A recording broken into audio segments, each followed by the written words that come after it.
Chapter 123 Whoosh! With a flash of golden light, the yellow-clothed girl in Noah's group shot an arrow from her salooner bow aiming at the winged ash snake. Bang! The arrow collided against the winged ash snake, producing an explosive sound. The snake's entire body began to spasm for a moment before settling once more.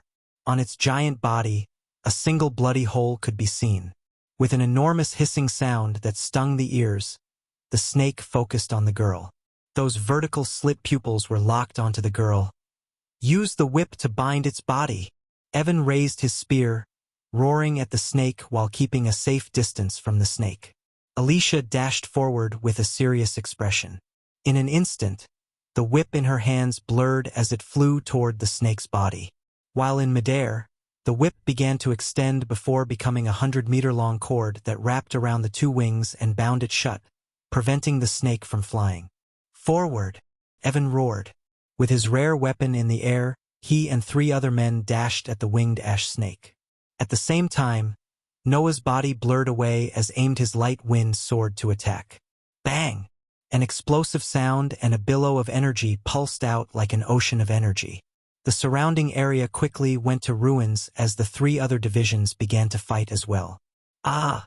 As the battle continued for some time, a cry filled with pain could be heard on the battlefield as a youngster was bitten from the waist down by a creature whose head looked like a mouse, dragging him down beneath the ground.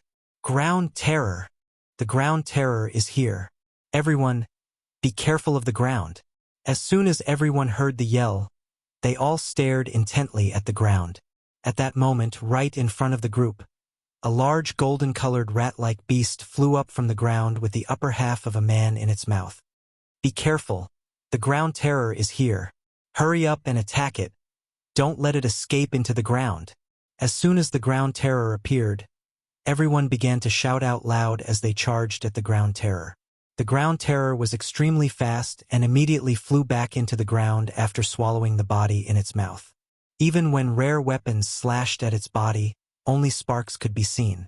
The ground terror was a scaled magical beast with silvery scales all over its body. Despite its defenses not being as strong as the bearded earthworm, it was still stronger than what the average body refining stage warrior could damage. An incredibly sharp spike arose from the ground and instantly speared through the hip of a man before he could even react. Ah! The man cried out in a shrill voice before thrusting his fire attribute rare weapon into the ground in hopes of exposing the ground terror from its subterranean hiding spot. All that he hit was earth as the ground terror had already moved on from one area to another. An intense purple light flashed as the entire world shook all of a sudden. By the side, the golden lightning lion shot out a blue spear of lightning that arced toward the closest person, reducing his body to nothing but ashes.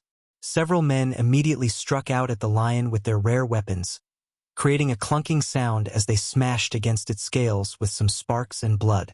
Although the golden lightning lion's defenses weren't weak, it wasn't capable of defending against a barrage of blows of a large group without taking some damage. An angry roar was emitted from the lion's mouth as it swiped its sharp claws at the surrounding people attacking it. Another arc of lightning was spat out from the lion's mouth, striking the closest person without giving him a chance to dodge. In that instant, 5 of the 30 warriors who attacked the golden lightning lion had been shocked by the lightning and fell to the floor with charcoal black bodies. The winged ash snake wasn't much stronger than the bearded earthworm, especially with its wings restricted by Alicia's whip. She used her and her whip's full power to attack the snake. Although the snake was a core formation level beast, it wasn't as intelligent as those who were fighting it, therefore, with 3 rare weapons and good strategy, they were able to do some damage to the snake. In the end, the snake's strength while bound up was far less than before, which impacted it majorly, so only around 60% of its full power could be displayed. The winged ash snake continued to struggle fiercely against the bindings, but to no avail. The wounds on its body were growing more and more severe and its temper even more violent. Alicia's face grew serious as she bit her lower lip and concentrated while sweat pooled over her forehead. At the moment, she was completely focused on constraining the wings of the winged ash snake. Suddenly, the winged ash snake let out a loud hiss as a large amount of corrosive acid shot from its mouth headed in every direction. Watch out! Noah saw the winged ash snake turning its head at Alicia to fire a blob of corrosive acid, which was powerful enough to melt Alicia, giving her a horrible death. Noah knew he couldn't reach Alicia in time. The golden Babaru could have helped her, but it was with Maisie back at the cabin. He felt helpless and threw his sword at the snake even though he knew it couldn't hurt the snake.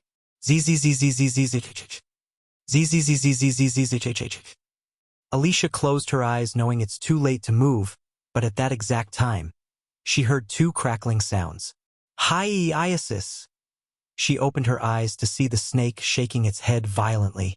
There were two large holes in its head, exactly at the place where it had two eyes. Ghost! Evan couldn't help but shout in relief when he saw Michael before he transformed into a bolt of lightning. After blinding the snake using his upgraded Ignitia, Michael didn't waste any time lingering around. He dashed at the snake at full speed, getting closer to the snake in mere seconds. Whoosh!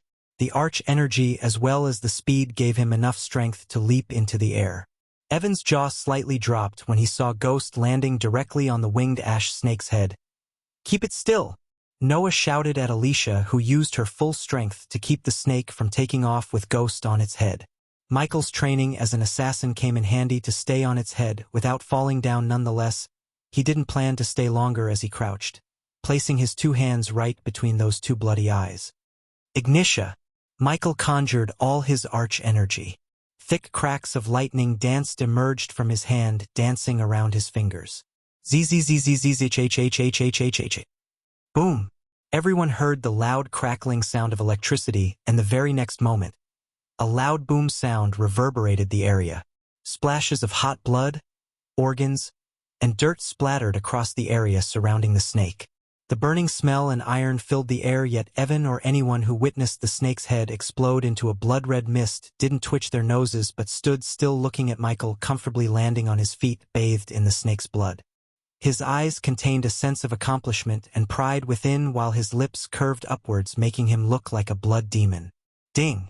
Congratulations to the host for killing a core formation stage level 7 beast. The reward is 60,000 experience points and 1,000 badass points. Ding! Congratulations to the host for successfully being a badass. The reward is 1,500 badass points. Ding! Congratulations to the host for successfully being a badass. The reward is 2,000 badass points. Ding! Congratulations to the host for successfully being a badass.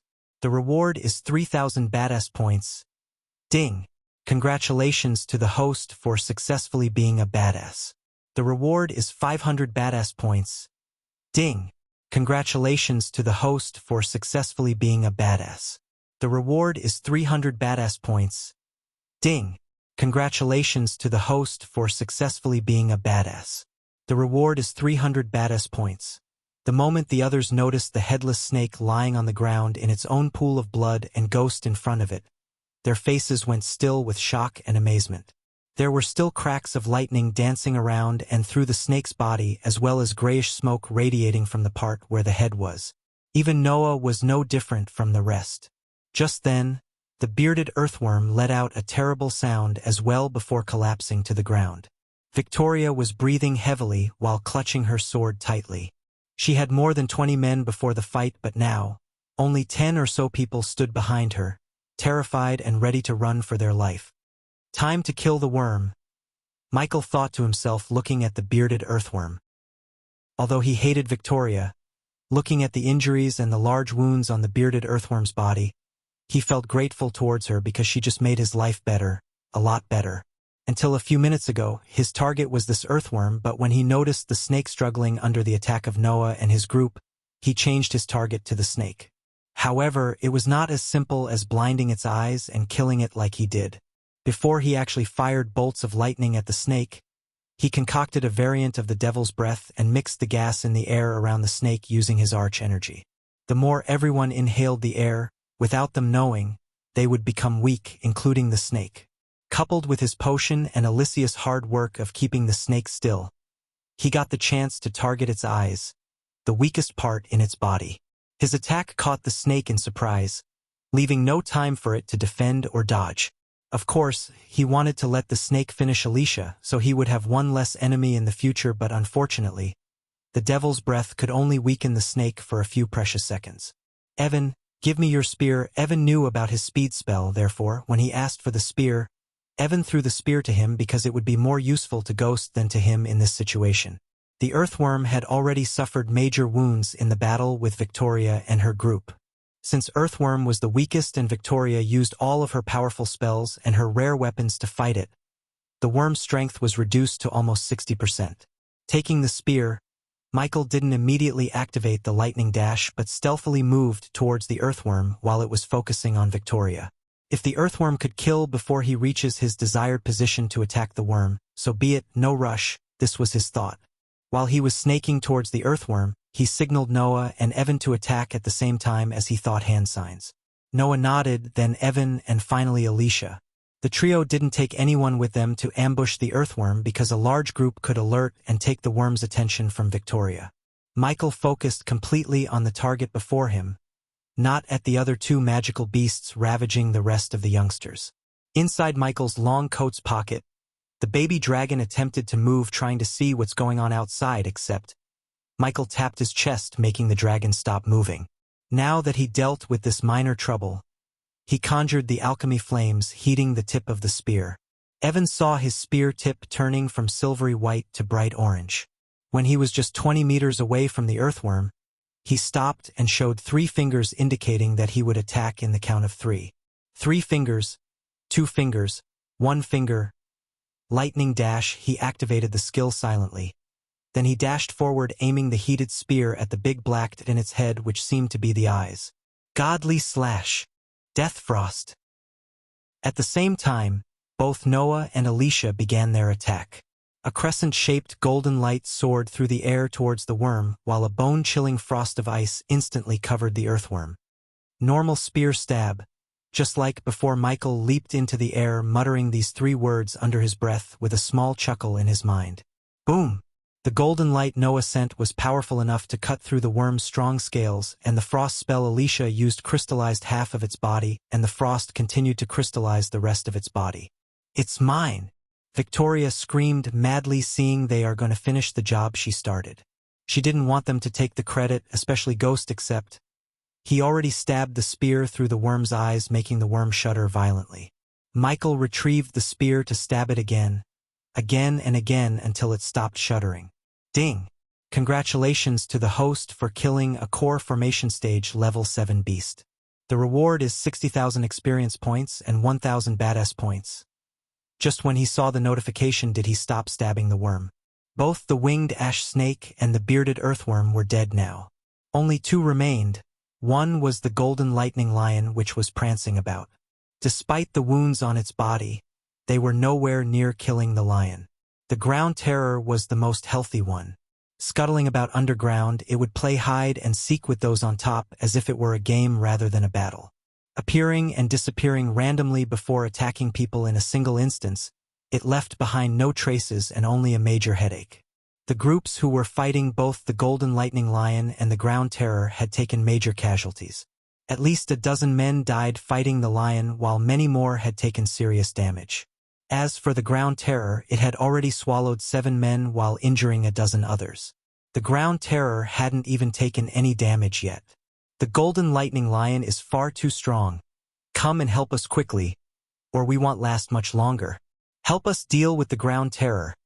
Seeing how the winged ash snake and the bearded earthworm were killed, the others cried out for assistance with glee. Quickly steadying himself, Noah dashed to those in need of help. Follow me. Without looking at the earthworm's corpse, Noah called out to the rest of the men to follow him to battle the remaining beasts. Surprisingly, Evan and Victoria followed Noah, but not before Evan took his spear from Michael.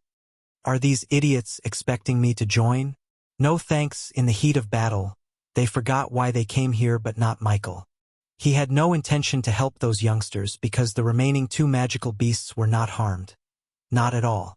Although with Noah, Evan, Victoria, and Alicia by his side, he could kill one of them or even both. He didn't come here to kill magical beasts but to take the treasures inside the cave. Just like Michael, few of them had the same thought. They were looking for the right time to dash into the cave following Michael. Ignoring them, Michael dashed into a cave.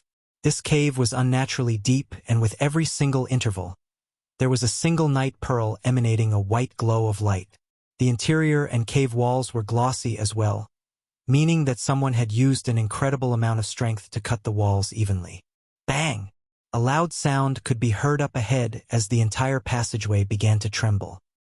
He began to hasten his pace even more before quickly arriving at an area where a single stone door blocked his path. Chapter 124. Michael ran his fingers through the old sturdy wall blocking his path. He looked around to find if there's a mechanism to open this stone wall yet. He could find only dust and pebbles around. Okay, let's do this the hard way then.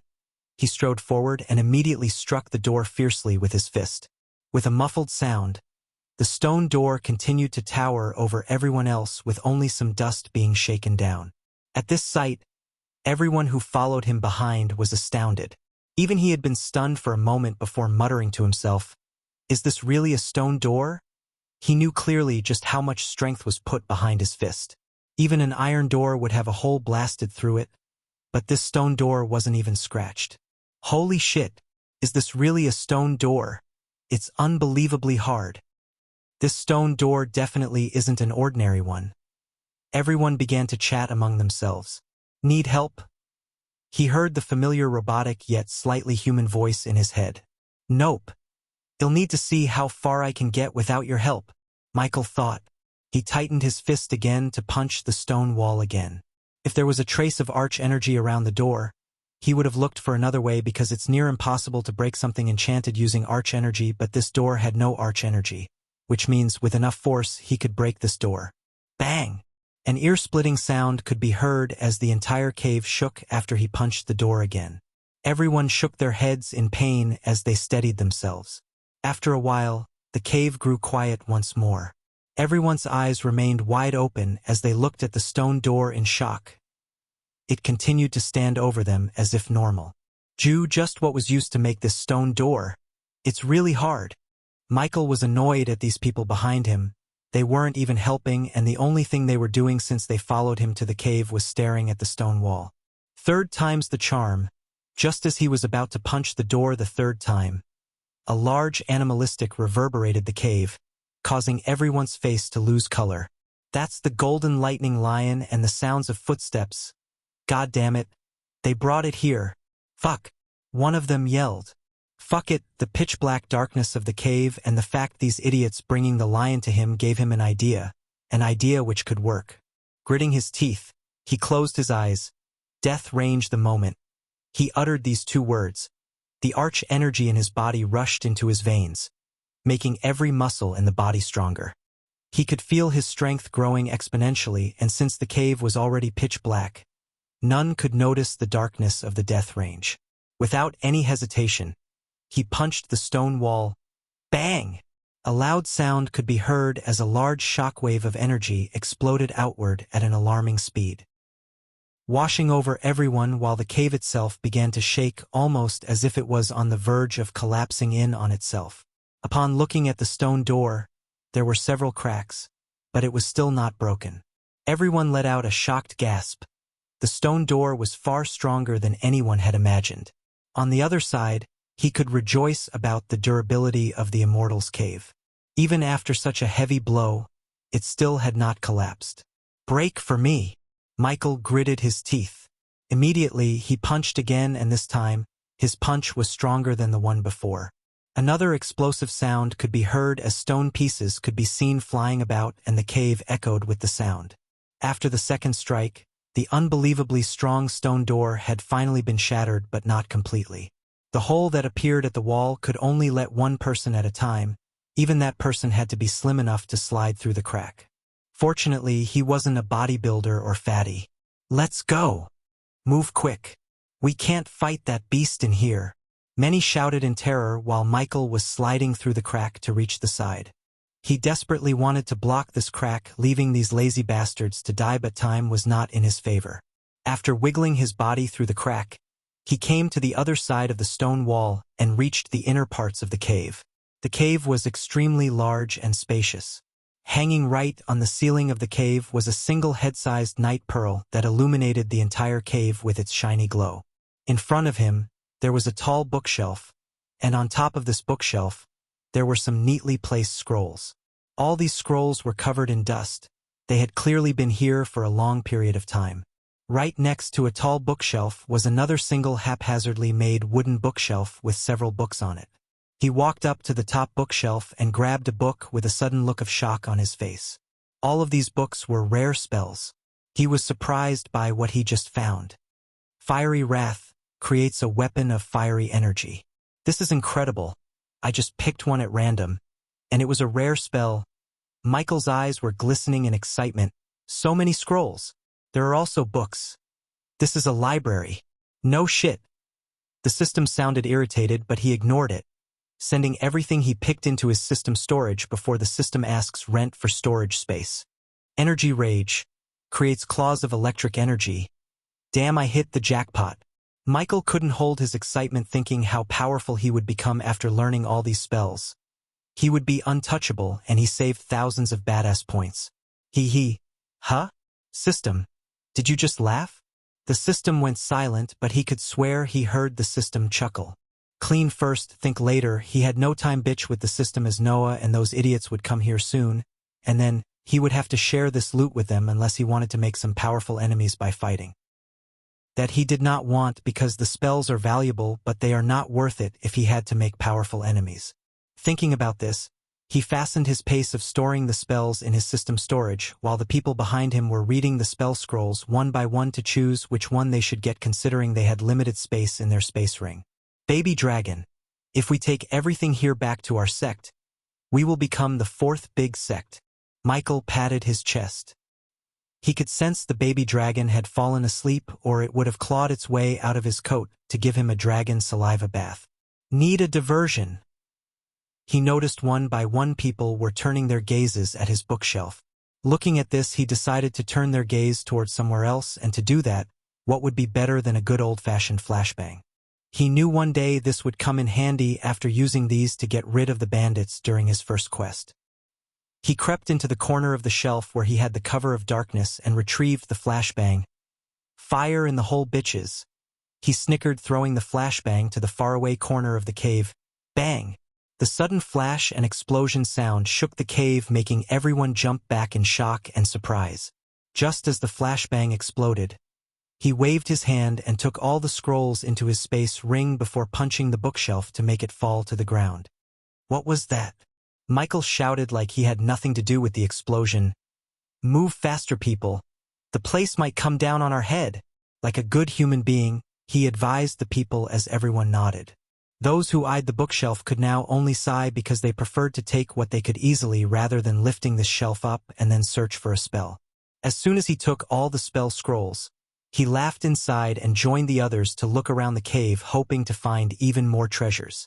Despite the expansive cave, the items within were relatively scarce.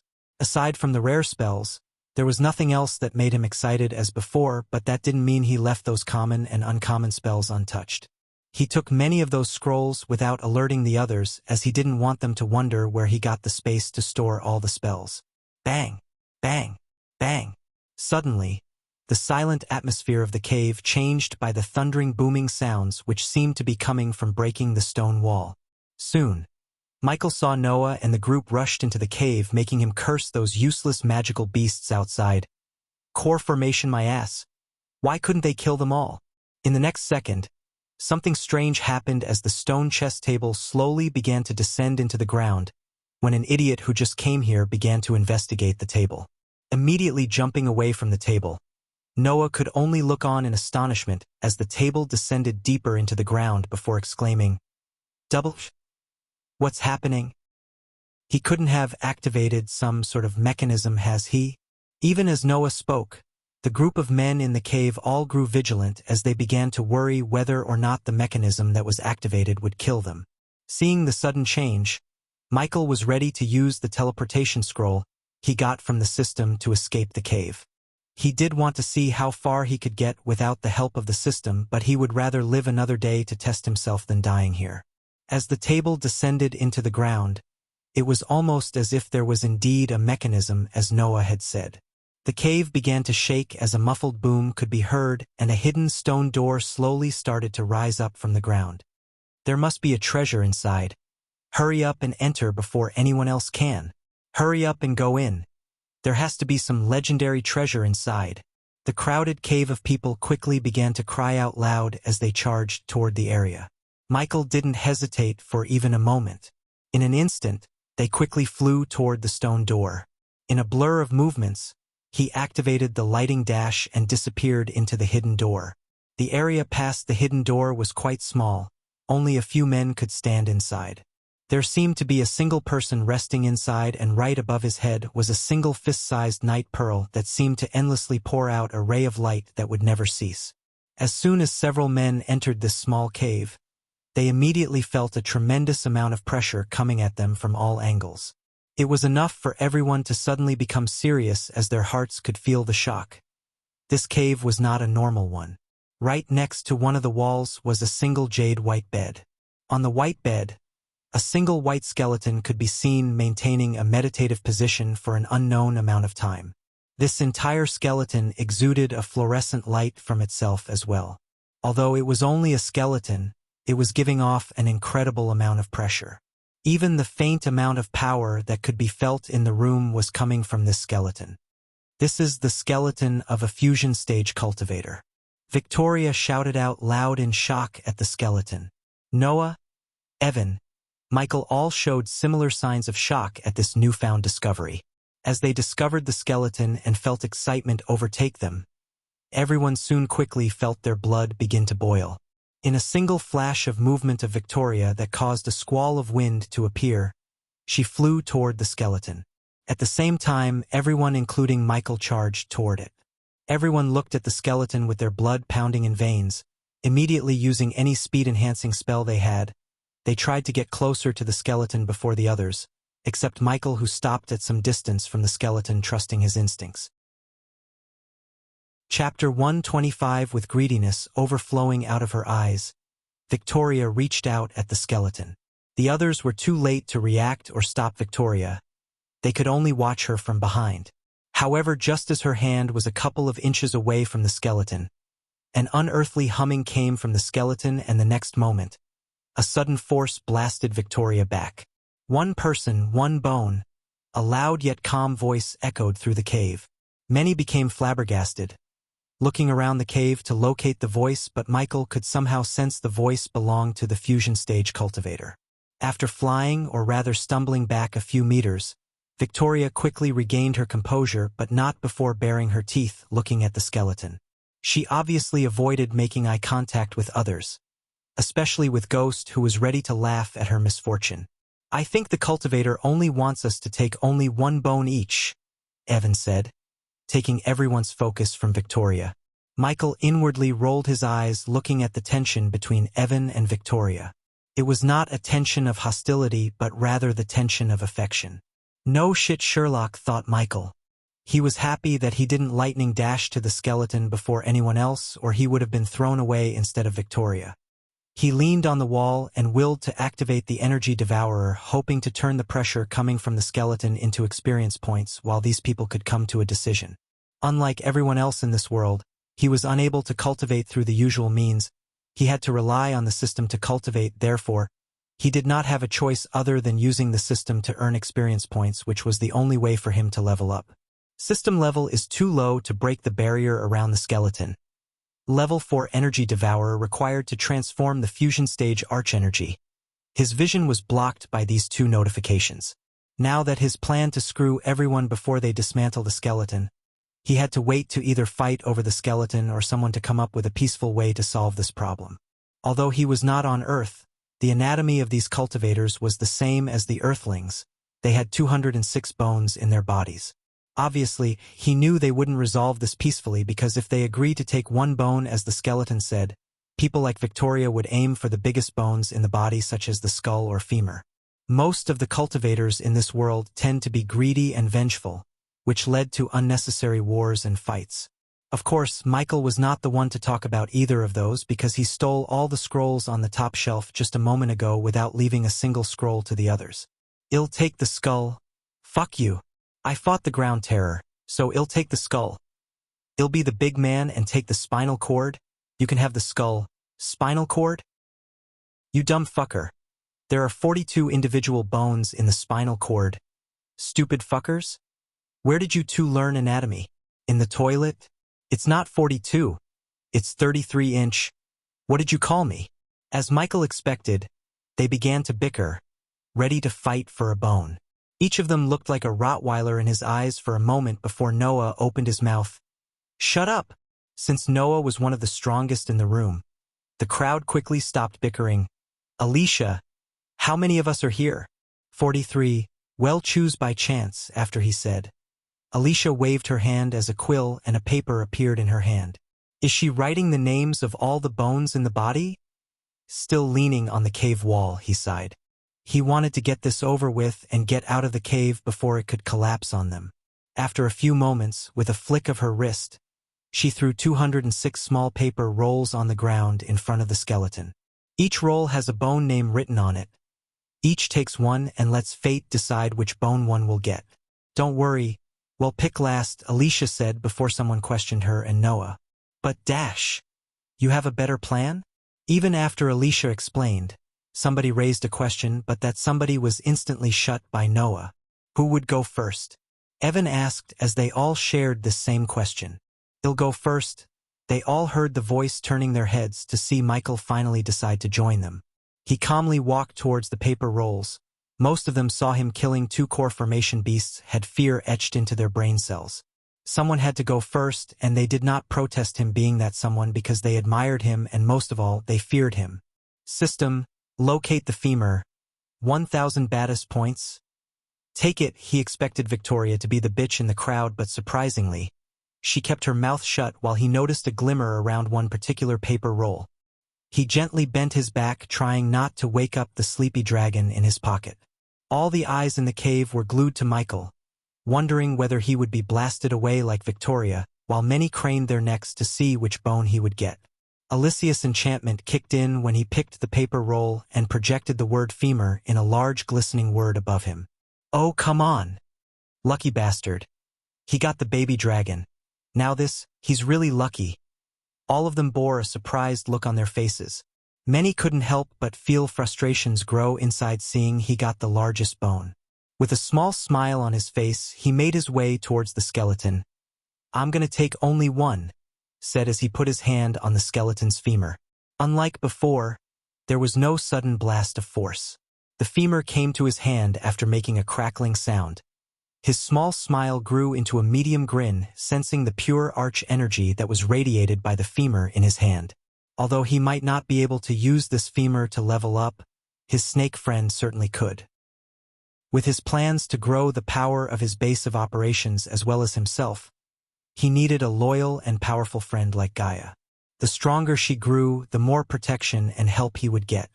Now that he had gotten the femur, he swiftly stepped back from the skeleton, not trying anything funny.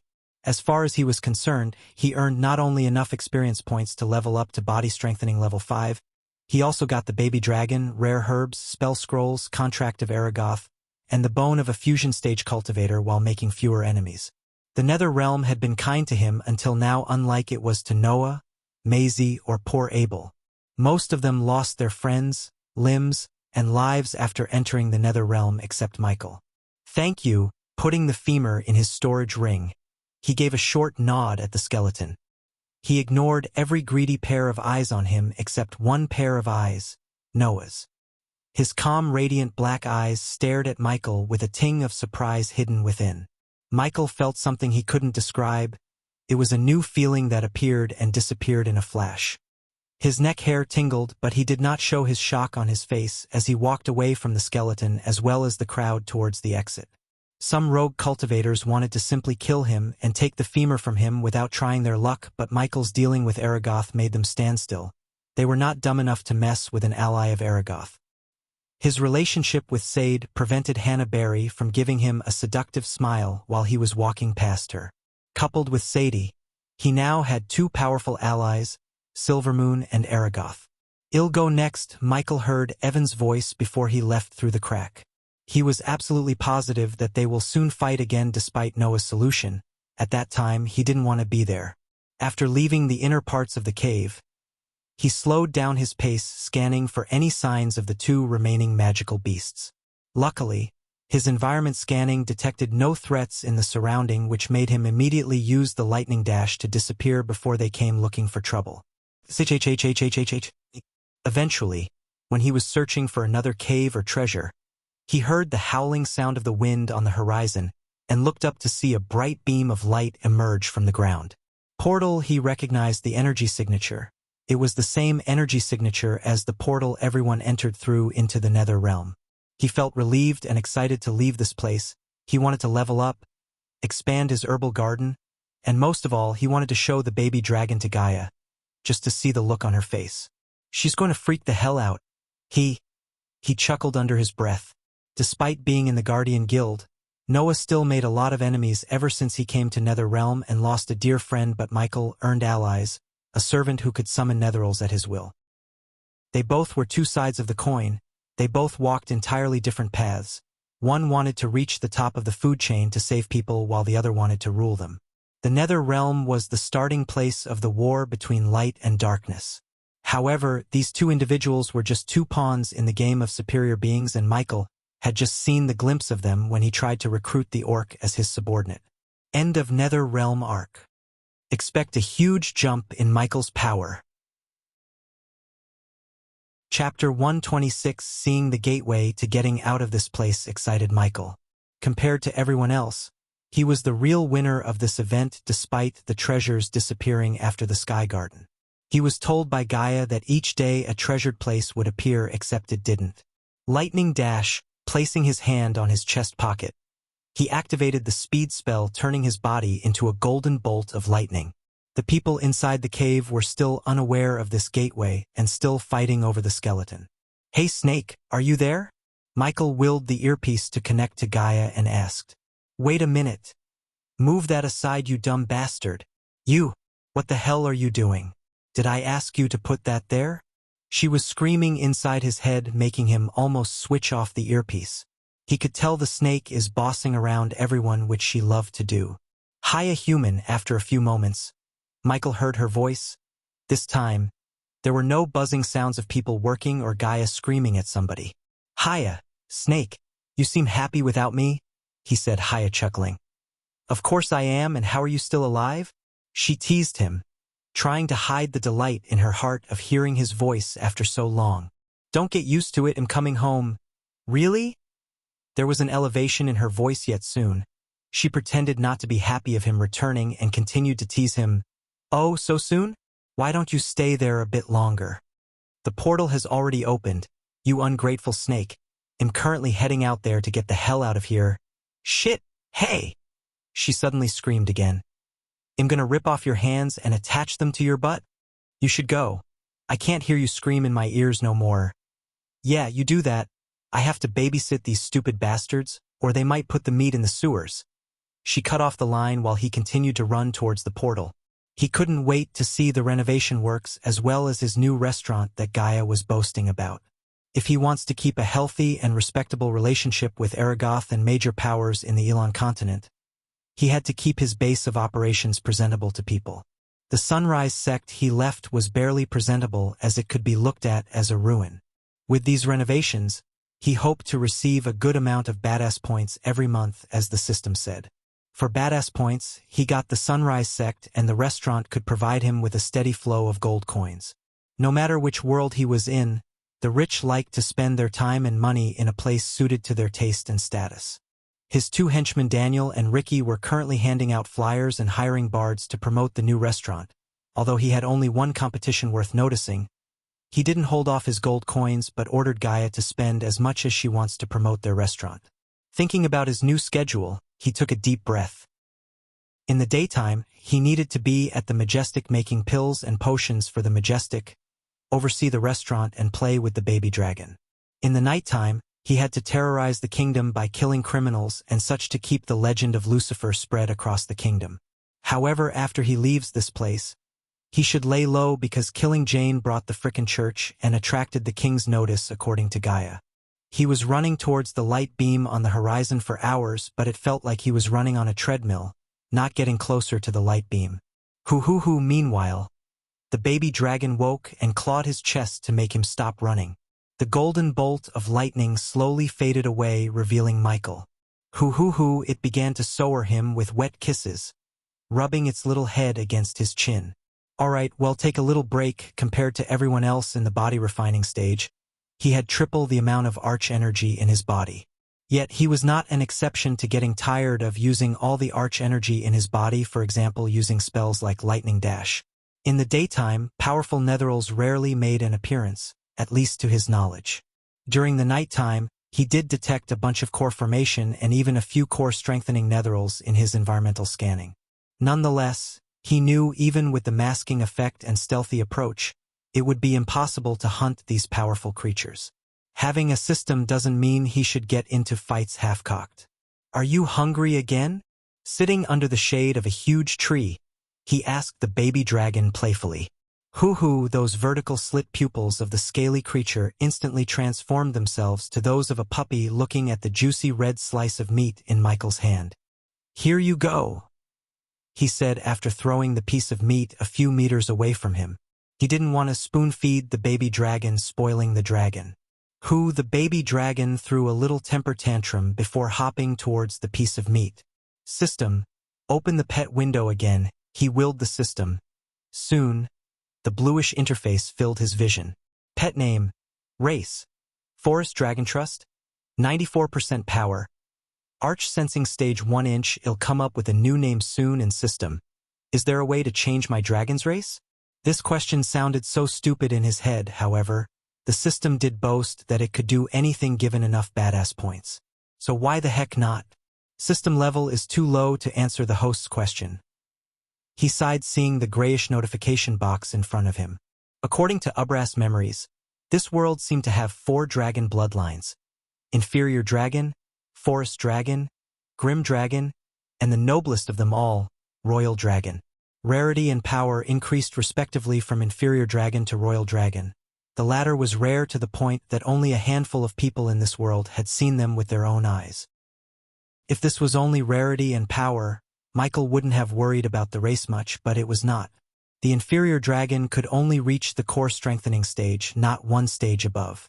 Forest Dragon could reach one stage above them, the soul refining stage, except most of them would die of old age. Only the dragon with either royal or grim bloodline had the chance to step into the half-immortal or to the stages above them. According to Ubras memory, grim dragons were the cheeky, pervy ones who loved to kidnap princes and princesses just for fun. They also loved to hoard anything that shines in the light and to expand their treasure hoard. They would usually terrorize a settlement, making them hand over the valuables to it. They were practically the bandits of the dragons. With no care of its bloodline, the baby dragon munched on the meat while occasionally letting out small burps. I've been calling you baby dragon. What's your gender? He wondered, trying to see if there's any genitalia in its body, yet after staring at the baby dragon for a couple of seconds, he sighed and let go of this unfruitful search. System version 2. 0 host. Michael cultivation level. Body refining stage. Level 10 experience points. 18000/200000, 1,110,000 experience points remaining to be consumed. Badass points. 70,000 skills and spells.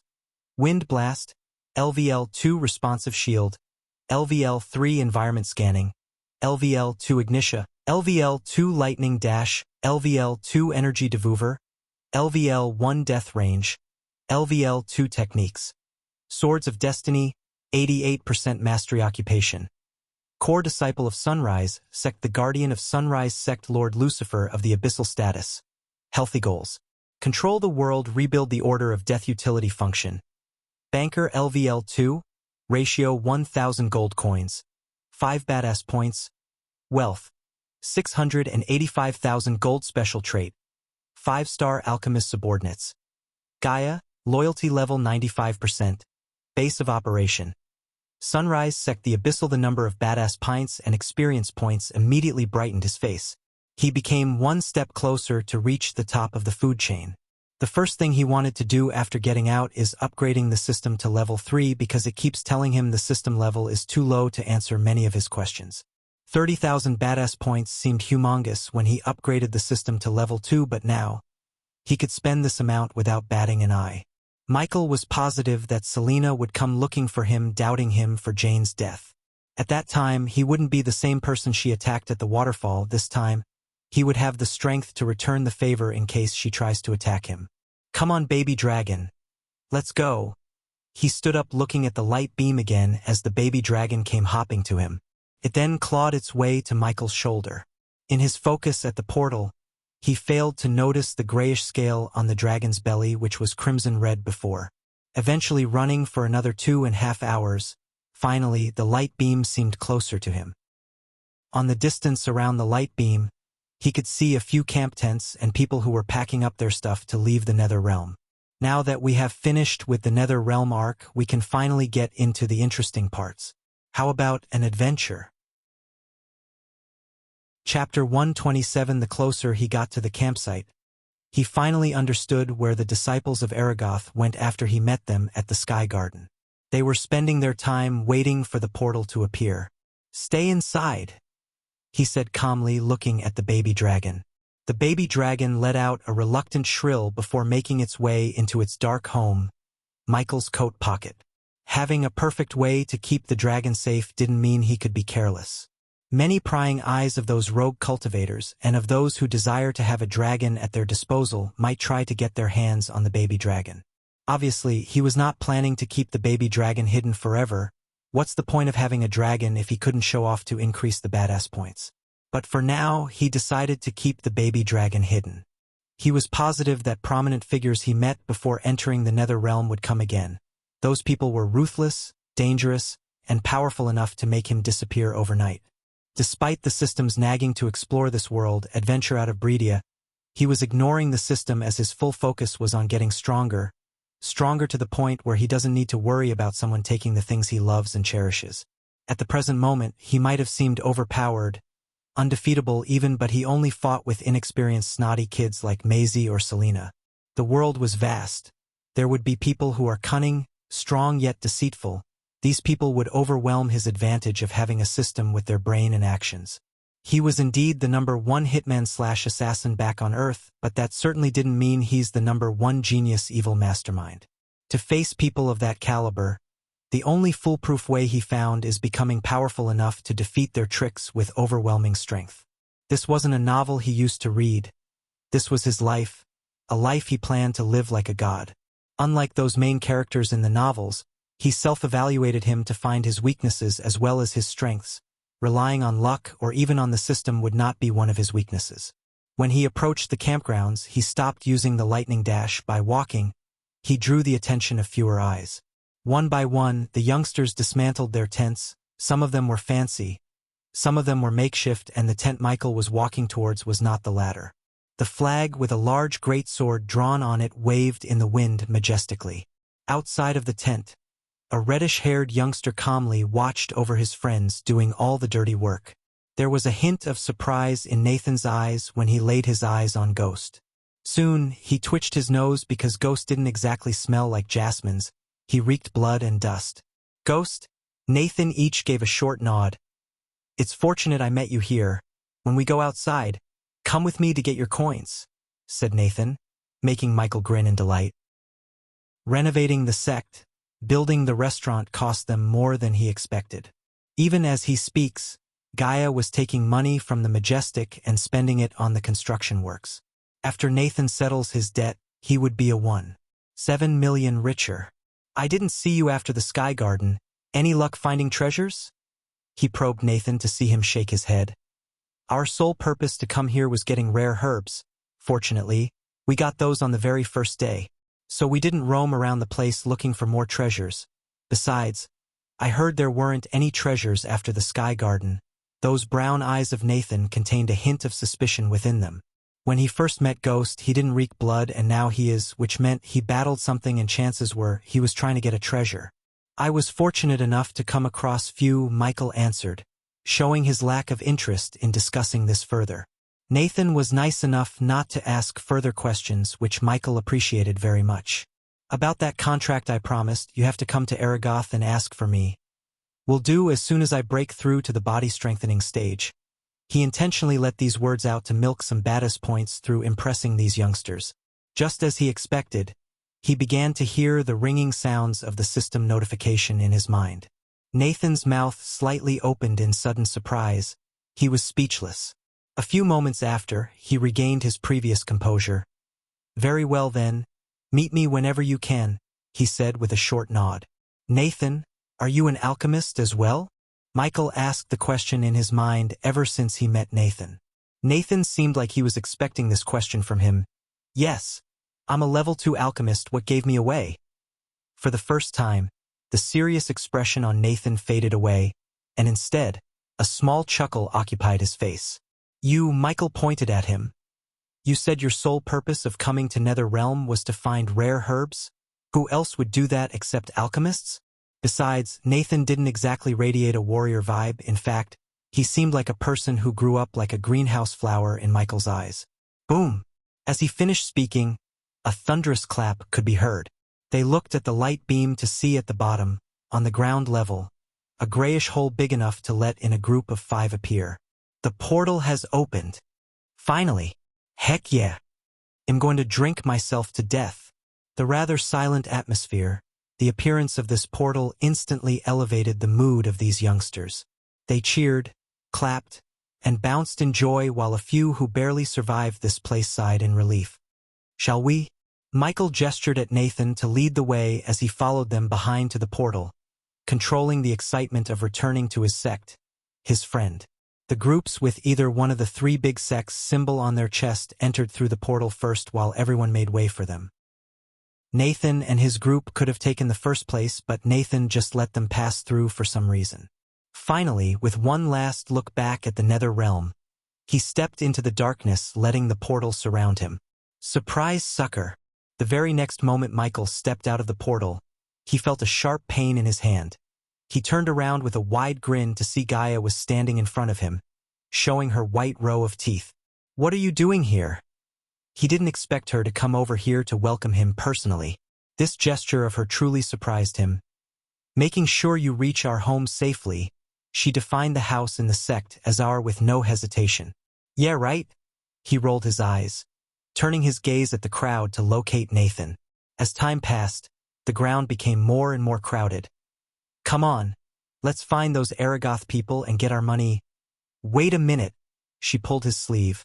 She then stared at him, from his top to bottom frowning. Is there something you want to tell me? Another surprise hit Michael's core. Apparently, she was great at reading faces, even Michael's.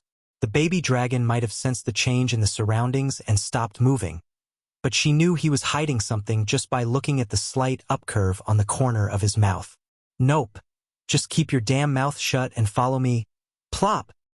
He playfully slapped the back of her neck, gesturing her to follow him. She would have ripped the hands off before even someone tries to slap her, but when it comes to him, she loved interactions like this.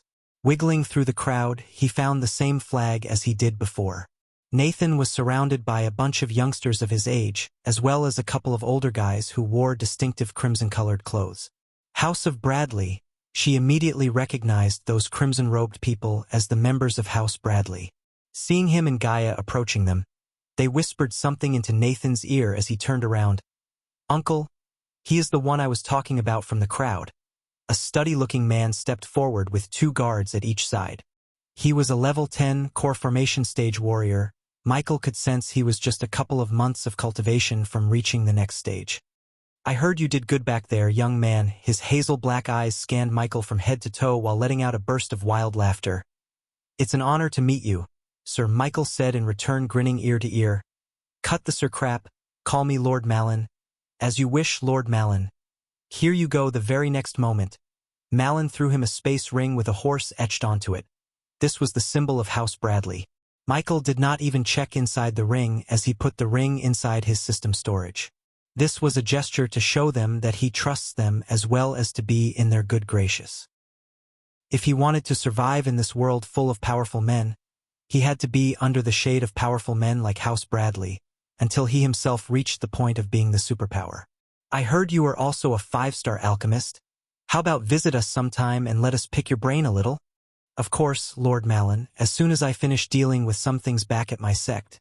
I will come to visit you. Michael was not an idiot not to notice the ulterior motive behind Malin's invitation.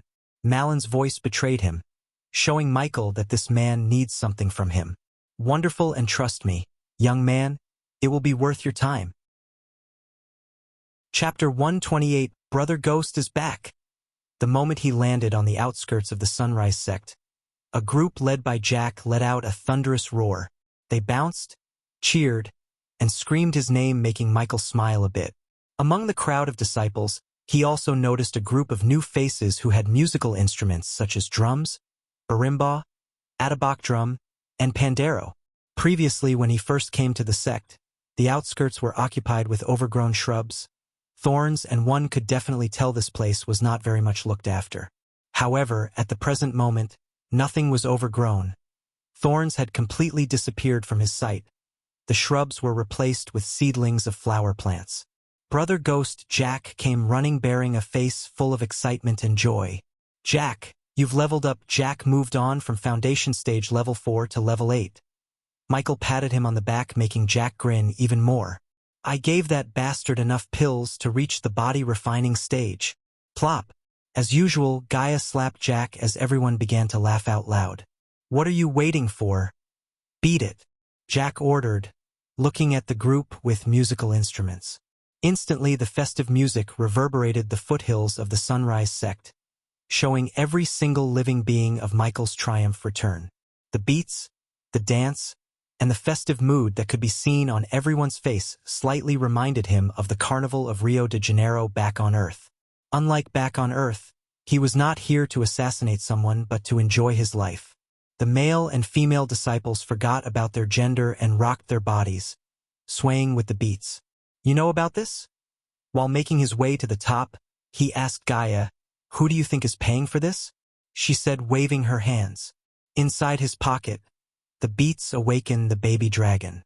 It began to scratch his chest, asking him to let it out. For the next few minutes, Michael kept patting his chest, calming the baby dragon. He did not want to reveal the existence of the baby dragon just yet. Eventually, the sight of the newly renovated buildings fell in his eyes. His brows arched in surprise. The buildings were nowhere near finished, but they were already looking better, much better than the previous ruins. Now we are talking, he thought, feeling the excitement stirring up in his heart. Thank you guys, looking at the elders and Claire waiting for him in front of the teacher's quarters. Michael said to the musicians with a short smile. Ghost, welcome back. Welcome back to the world of the living, young man. Claire stepped forward, giving him a loving embrace, an embrace of a big sister. Even though his full focus was on getting stronger to rule this world, people like Claire added flavors to his life. In his previous life, he had no people to share his happiness or sadness. Now, thanks to this mysterious system, he got a friend like Gaia, loving people like elders and Claire. You have something in your pocket? Claire asked, feeling something wiggling inside Michael's chest. The very next moment, everyone's gaze landed on Michael's chest. Indeed, there was something wiggling. I knew you were hiding something. She turned him to face her, pulling his shoulders. Take it out. You asked for it, with a chuckle. Michael gently grabbed the baby dragon and pulled it out. A moment of stillness occupied the scene before Gaia jumped back, letting out a squeal. Hoo-hoo! Like it met a lifelong enemy. The baby dragon hissed at Gaia. The dragons and the Nagas were two foes in nature's order. Like a cat doesn't need a reason to hate a mouse, these two were just like that, only in larger, bloodthirsty creatures. A dragon! Holy fuck! My god! None noticed the change in Gaia's face, as all their eyes were locked onto the baby dragon. The cute, crimson-colored scaly created had attracted all the eyes instantly from Michael himself. Can I? Claire's hands trembled, approaching the baby dragon. Her voice stuttered. Hoo-hoo-hoo. It's okay, Michael reassured the baby dragon. For a few seconds, the baby dragon hesitated, sniffing Claire's hands before finally letting her take it into her arms. Brother Ghost, that's a... Dragon, Jack stuttered while everyone except him crowding around Claire to see the baby dragon. Where did you dash? He couldn't even finish his question. Shock overwhelmed his ability to speak. Where else? Nether realm, Michael said. He then turned around to see Gaia's face show a mix of anger and fear. He could tell she was fracking out despite her power. I don't want that lizard here. She kicked the ground beneath her. Surprise, sucker! At the present moment, Michael was lying on the royal sofa. The baby dragon and Gaia were having a staring contest in front of him. If he wanted to break through peacefully, he had to resolve this petty hostility between her and this little dragon. In the future, these two may have to fight beside each other. How could they do that if they don't trust each other? He must root out the hate for each other from their hearts before the baby dragon grows up to be a big dragon. For Gaia, he decided to give her some tough love to realize how stupid it is to fight with this baby dragon. Gaia, what? She asked without taking her eyes off the baby dragon. Doesn't this seem childish to you? He stepped in, giving a quick slap to both on the head. You, Michael aimed his eyes at Gaia. You are a grown-ass girl, yet you are fighting with this baby dragon. She tried to open her lips, only to get yelled at again. I don't give a damn about what the dragons did to Nagas or Nagas to dragons. I want you two to trust each other. No food for you two until you find a way to get along. A horrified expression could be seen on their faces. The baby dragon let out a crying hoo-hoo. He was deadly serious about starving them, she could tell that much. Now she had two choices. The first choice, trying to steal food from the restaurant, but she didn't believe she could achieve that feat with him around. The second choice, find a way to get along with the baby dragon, as he said. Hoo-hoo! This is not my fault, you little asshole. She wanted to strangle the baby dragon when she heard it blame her for his anger. The baby dragon hissed, ready to scratch her pretty face.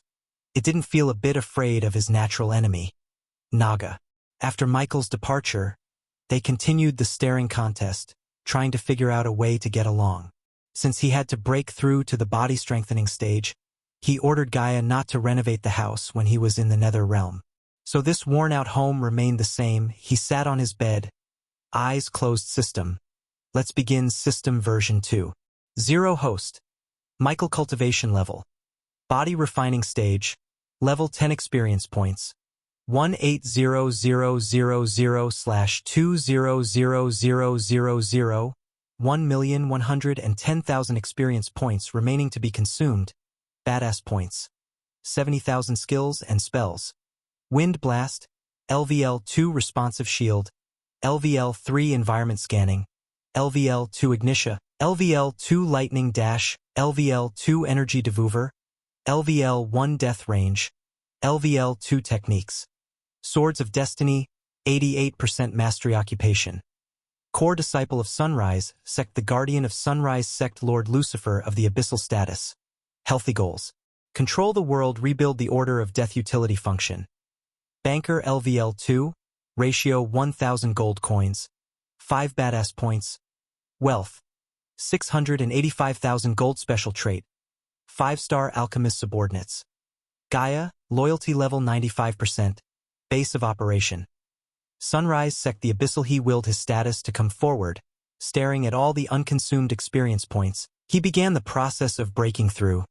Does the host wish to break through to the body strengthening stage? Yes. The system requires host 3 days to reach the next stage. Warning, the system will be offline for 3 days. Upgrade yourself to version 3, and then begin the breakthrough process. Michael ordered the system telepathically.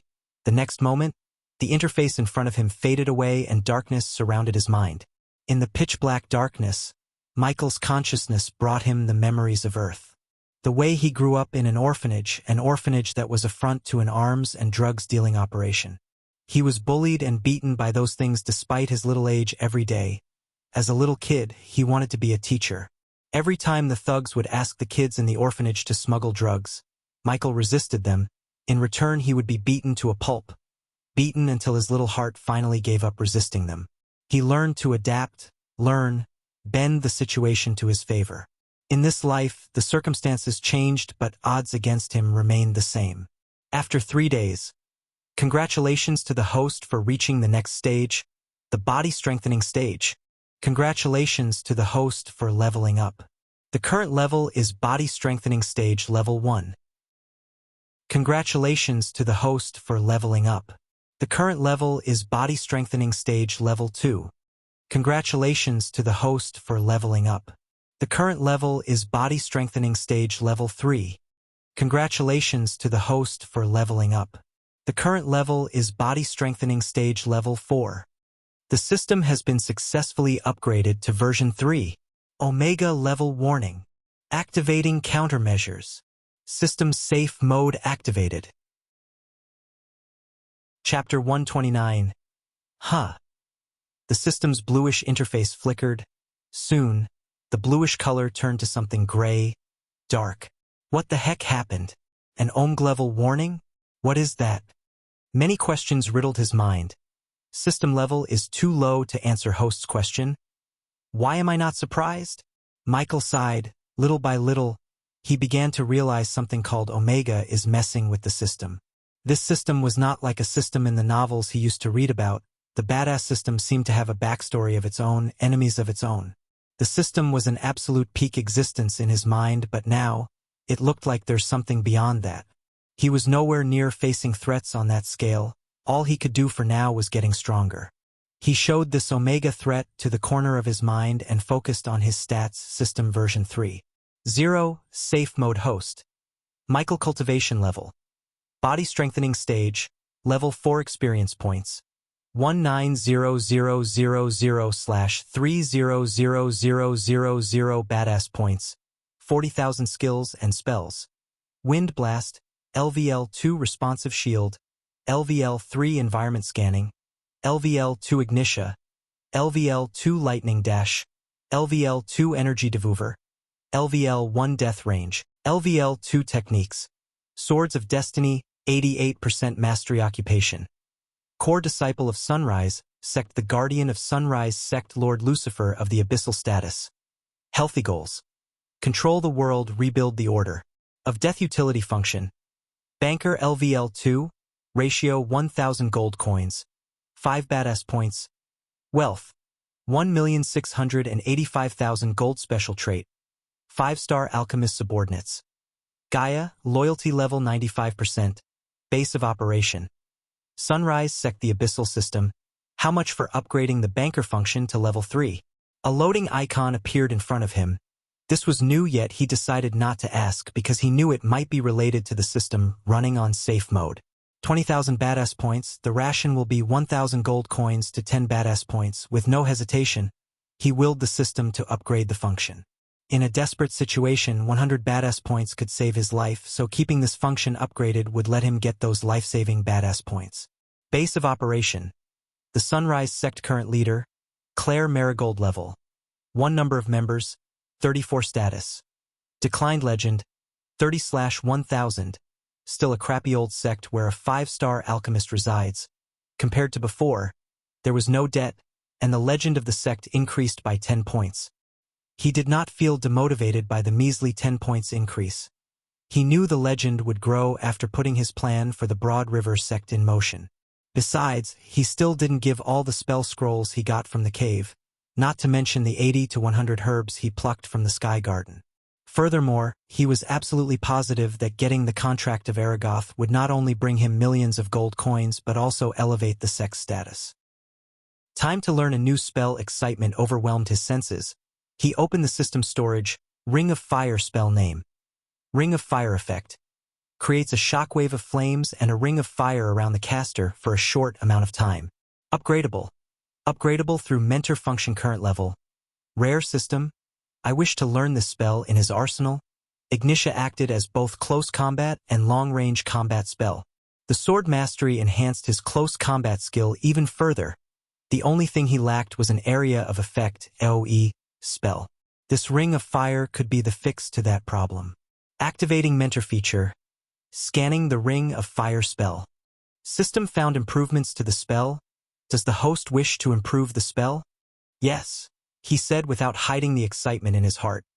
1,000 badass points required to improve the spell. Oh, I thought you were going to do this for free. Sarcasm overflowed in his tone. Take it. He experienced the familiar acute pain in his brain. When he opened his eyes, His vision was blocked by a crimson-red warning.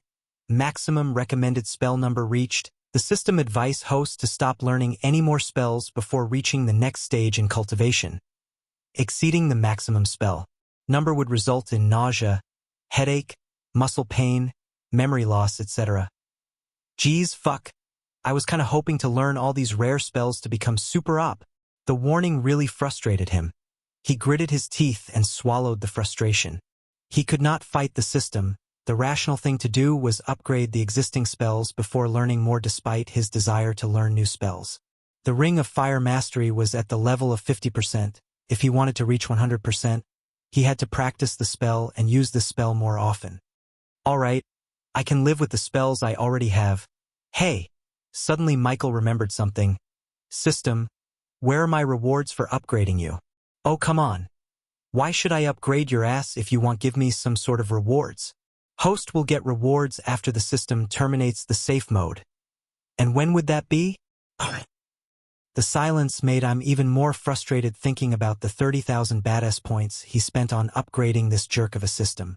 Finally, with a long sigh, he closed the system, letting his eyes bathe in the daylight. Sister Elia, that damn lizard tore my clothes. Hoo. I'm gonna tear you apart.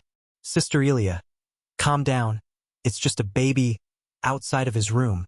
He heard the yellings. What now? He sighed and made his way towards the door. He opened the door to see the baby dragon in Cindy's hands while Gaia was waving a thin needle-like stick at the baby dragon. However, all of them paused seeing him walk out of his room. Brother Ghost. Hoo. Cindy almost threw her hands up, dropping the baby dragon in her hands when she saw him. The baby dragon wagged its tail like a puppy, reached out its claws to shower him with kisses. He crouched down to receive a soft, tender kiss from Cindy on one cheek and wet, nibbling kisses on the other from the baby dragon. Body strengthening stage level 4. Why am I not surprised?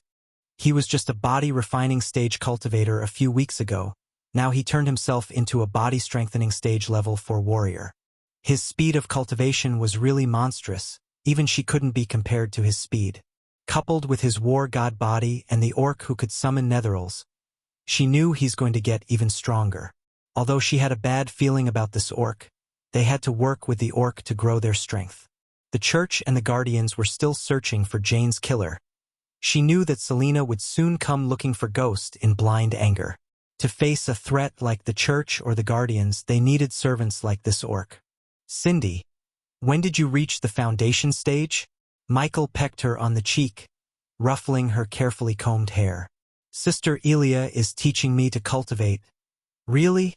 Actually, he was surprised to see the selfish snake care about Cindy. Hoo. I missed you too, baby dragon. The baby dragon was relentlessly kissing all over his face, trying its absolute best to get his attention. Cindy, where's your mother? He carried the little girl in his hand while the baby dragon sat on top of his shoulder. Seeing its human has returned, the baby dragon felt safe. Looking at Gaia, it stuck its tongue out, giving her a "yeah, I did tear your clothes" look. Don't be too cocky, lizard. I can still squeeze you to death. The hostility he saw the first time in their eyes now became less. At least they didn't kill each other, he thought. Mother and little brother is still at Rivertown. I will meet them there. And Elia, she was lazily laying on the sofa. What? She asked. I have a gift for you. Her face slightly brightened as she stood straight on the sofa. Michael retrieved the femur he got from the skeleton, instantly making everyone in the room feel the pressure. Whoa! Gaia was overwhelmed by the arch energy radiation coming from the bone. She walked towards him with a slightly opened mouth. This is, yes, a bone of a fusion stage cultivator. She took the bone with the utmost care from Michael's hand. The baby dragon stared at the bone, sensing the power, while Cindy just scratched her little head, having no idea about the bone. You can absorb this energy to reach the next level, she blankly nodded, still feeling overwhelmed by the energy. Do you have more? He wanted to punch this greedy snake in the face. Many would kill to get their hands on a single bone, yet she was asking for more with a serious face. Yeah, I have a whole skeleton under my bed, he answered sarcastically, making her chuckle a bit. Where to?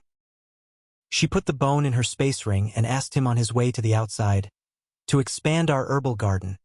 He would have given the herbs to Gaia 3 days ago, but these herbs were rare and required his attention while planting, therefore, he kept the herbs until now.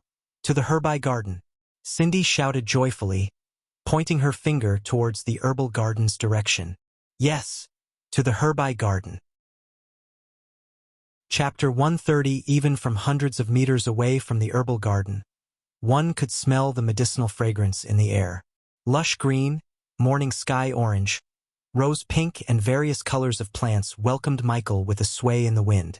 The disciples were watering the herbs regularly under the supervision of Elder Reiner, who now built a swing in the middle of the herbal garden to spend his free time in this peaceful atmosphere. At the present moment, the herbal garden was approximately 500 square feet in area.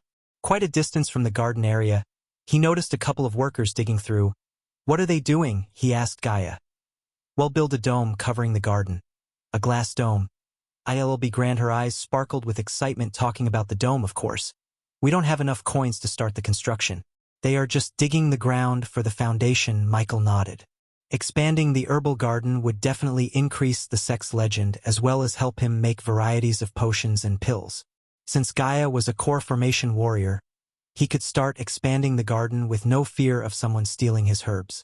He also planned to use the Aragoth as his protection charm. Elder Reiner, the look-alike of Gandalf, was startled noticing Michael's cultivation level. His jaws opened wide. "Young man, when did you reach the body-strengthening stage and how did you jump 4 levels? He came forward, leaving the swing. "Nether Realm, Elder Reiner. I was lucky to find a few rare herbs. Do you want to see them?" Elder Reiner's face brightened as he nodded vigorously like a little child. Michael flicked his wrist, ordering the system to place all the herbs in the storage in front of him. The very next moment, 98 to be exact herbs appeared in a neat row, making Elder Reiner almost faint on the spot because all of them were rare, extremely rare. He didn't open up the matter that he gave legendary herbs like tiger cress, diamond leaf, oglio root, and cavern petal to Aragoth in exchange for the alchemy supply contract. So many herbs! Elder Reiner dropped to his knees, smelling, feeling, touching the herbs one by one. Although he didn't recognize many herbs in here, he could sense the powerful medical arch energy radiating from within those herbs. "You really had a great time there, didn't you?" Gaia knew about his actions in the herbal garden. Still, seeing these herbs with her eyes slightly shocked her. "Pretty." Cindy's big eyes sparkled looking at the ocean jasmine, which was a transparent ocean blue flower. The sweet fragrance and the beauty of the 5-petal flower overwhelmed Cindy. "It's called ocean jasmine, am I right, Ghost?" Suddenly he heard the voice of Claire. Turning around he saw sect leader Claire, as beautiful as the ocean jasmine itself, walking towards him with a smile like a morning sunray. Her golden blonde hair now became more golden and wavy, dancing in on her shoulder. "You're right, sect leader Claire. You have grown stronger." Claire clutched his biceps playfully, not as stunned as Elder Reiner. After hearing what Gaia did to those adventurers and Michael's feat during the Phoenix auction fair, she herself had grown stronger, tougher. She wanted to be the leader everyone follows to death, not a sissy. What could make her afraid when she has Ghost behind her? His reputation had even reached the capital city. The king of Bredia himself treated them with the utmost respect because of Ghost. He was the guardian for all of them. Michael didn't fail to notice the confidence in her eyes. The woman in front of him was not the meekly soft Claire he first met. This was a new person. Not only her, everyone in the sect seemed to be a new person. He affected the greater than he expected. She gave a quick kiss to the baby dragon on his shoulder, and then she looked at the little Cindy. When Michael put the little girl down, she immediately went straight to the ocean jasmine, burying her nose onto the petals. Just as she was about to pluck the flower, Claire grabbed her little hands. "Cindy, if you love a flower, don't pluck it, because if you pluck it, it dies and it ceases to be what you love. So if you love a flower, let it be. Love is not about possession. Love is about appreciation." Michael didn't mind Cindy plucked the flower, of course. He would have reminded her of the preciousness of the flower before giving it to her because he would never spoil her. However, Claire's words made more sense.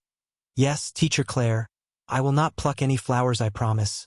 Good Claire ruffled her head, giving her a warm kiss on the forehead. Elder Reiner, shall we start planting them? For the next few hours, Elder Reiner, Michael, Jack, and many male disciples got their hands dirty planting each herb in the suitable place following Michael's instruction. Gaia, Claire, and the girls made lemonade, keeping the workers energetic while the baby dragon played fetch with Cindy.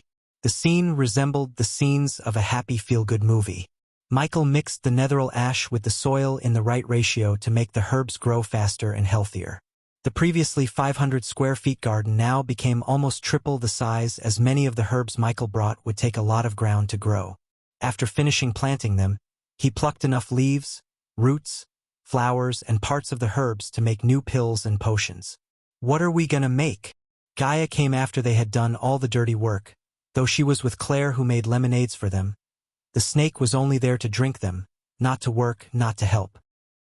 Wisdom potion, mind control pills, love potion, elemental resistance potion, perception pills, hallucination potion, camouflage potion, enhanced healing potion, and the one we talked about, the latter was the pill to counteract the lie detecting potion. There was a chance of Selena bring this potion to test him to see if he had anything to do with Jane's death. This recipe to neutralize the effects of the lie detecting potion could only be concocted by him because he bought the recipe from the system. There were two ways to see someone whether lying or not: that potion and the lie detector array. The latter was better than the potion. It could even detect a half-immortal's lies, but it had downsides: it cannot be transported, and extremely expensive to create one in the first place. According to Gaia, Nagaland has one and the church in Kingdom Zainad. Even an immortal couldn't relocate or transport the array, let alone a puny body-strengthening warrior like Selena. Sect leader Claire, we need to discuss something. Call all the elders. He was calm, collected, and radiated confidence in his eyes. Seeing his demeanor, Claire didn't worry much but nodded. The matter about the Broad River sect, right? Michael nodded at Gaia. He wanted to take a bath before attending the meeting with Claire and the elders because he was reeking blood, sweat, and netheril. He then sent Cindy to help the elders any way she can. After the little girl's figure disappeared from their sight, Gaia spoke. I asked around about the Broad River sect. They are relatively a small sect that has a total of 152 disciples, 10 teachers, 4 elders, and 1 sect leader who is the strongest. Core formation level 5. Gaia served him with the information she collected about the sect. They mainly focus on runes, but those jokers only have 1 3-star rune master and a couple of 2 stars teaching runes. What about the sect's location? Asked Michael. Near a broad river in Sarton, hence their name. They don't have huge lands such as us though. They'll be our first branch. Michael and Gaia grinned, devilishly sharing the same thought. Also Gaia, I want you to teach cultivation to Cindy's friends. We should nurture them from little to make them loyal to us, that way they'll make a great loyal army in the future. He turned into an assassin because those drug dealers abused him and the kids in the orphanage to smuggle drugs. It was the starting point of his path to becoming an assassin. Although he would never abuse those little kids, he did decide to use them. His path to rule this world shadowed his moral codes. To become a ruler of this world, he had to sacrifice a part of his soul. The seed of the Dark Lord inside him had already started to sprout, more than he wanted to. I like the way you think, human, she returned, a devilish grin of her own. At the present moment, he did not know what he was slowly becoming. He was thinking that everything's under control except the universe. The higher power has a different plan. However, does everything in this world is black and white? What makes Michael the bad guy and what makes Noah the good guy? Is Michael really the bad guy for planning to use those innocent kids? There's something you should know about the Broad River sect, human. Chapter 131. Matthias Mills was sitting in his carriage with his hand bracing his head. A flash of anger could be seen on his tanned face. His sharp gaze stared at the lines of the tree they were passing by. In front of him, a middle-aged woman was pouring him tea. Despite the black cloak covering her face, her movements weren't interrupted by the cloak at all. Drink this tea, sect leader, it'll soothe your anger, the woman said. If one was to look closely, they could see the burn mark within those shadows of the cloak. Nothing can soothe my anger, Ella. Gritting his teeth, Matthias answered. Well, something should, before we make it to the Sunrise sect leader, without letting the tea go to waste. Ella took a sip instead of giving him. Matthias' gaze turned from the scenery outside to Ella, who was now leisurely enjoying the tea. "I'm saying this for your own good, sect leader, don't underestimate that ghost. Nowadays these young freaks disobey the laws of nature like eating breakfast." "Meaning?" Matthias' tone was filled with rage. She knew he is boiling in anger, yet she continued with paying no mind to his mood. "Meaning? You can't weigh him by just looking at his cultivation level. I heard he killed a body-strengthening stage cultivator when he was at a foundation stage. Funny thing is, he was also a sect leader. Are you implying dash?" "I'm implying nothing. I just want you to be calm when we talk to him." "Don't be rash," Ella interrupted Matthias, advising him not to be rash except she wanted him to be. "If you don't mind, sect leader, let me do the talking." A flash of anger ran through his face. He reached out. Then he grabbed Ella by her neck as he said, "I do mind because I'm the sect leader, not you." He was squeezing the life out of Ella. She was helpless. Only after a few moments of torturing her, he let go of her neck. "Don't think I don't know you eyeing the sect leader seat for yourself, but you can't be the face of the sect with a face like that."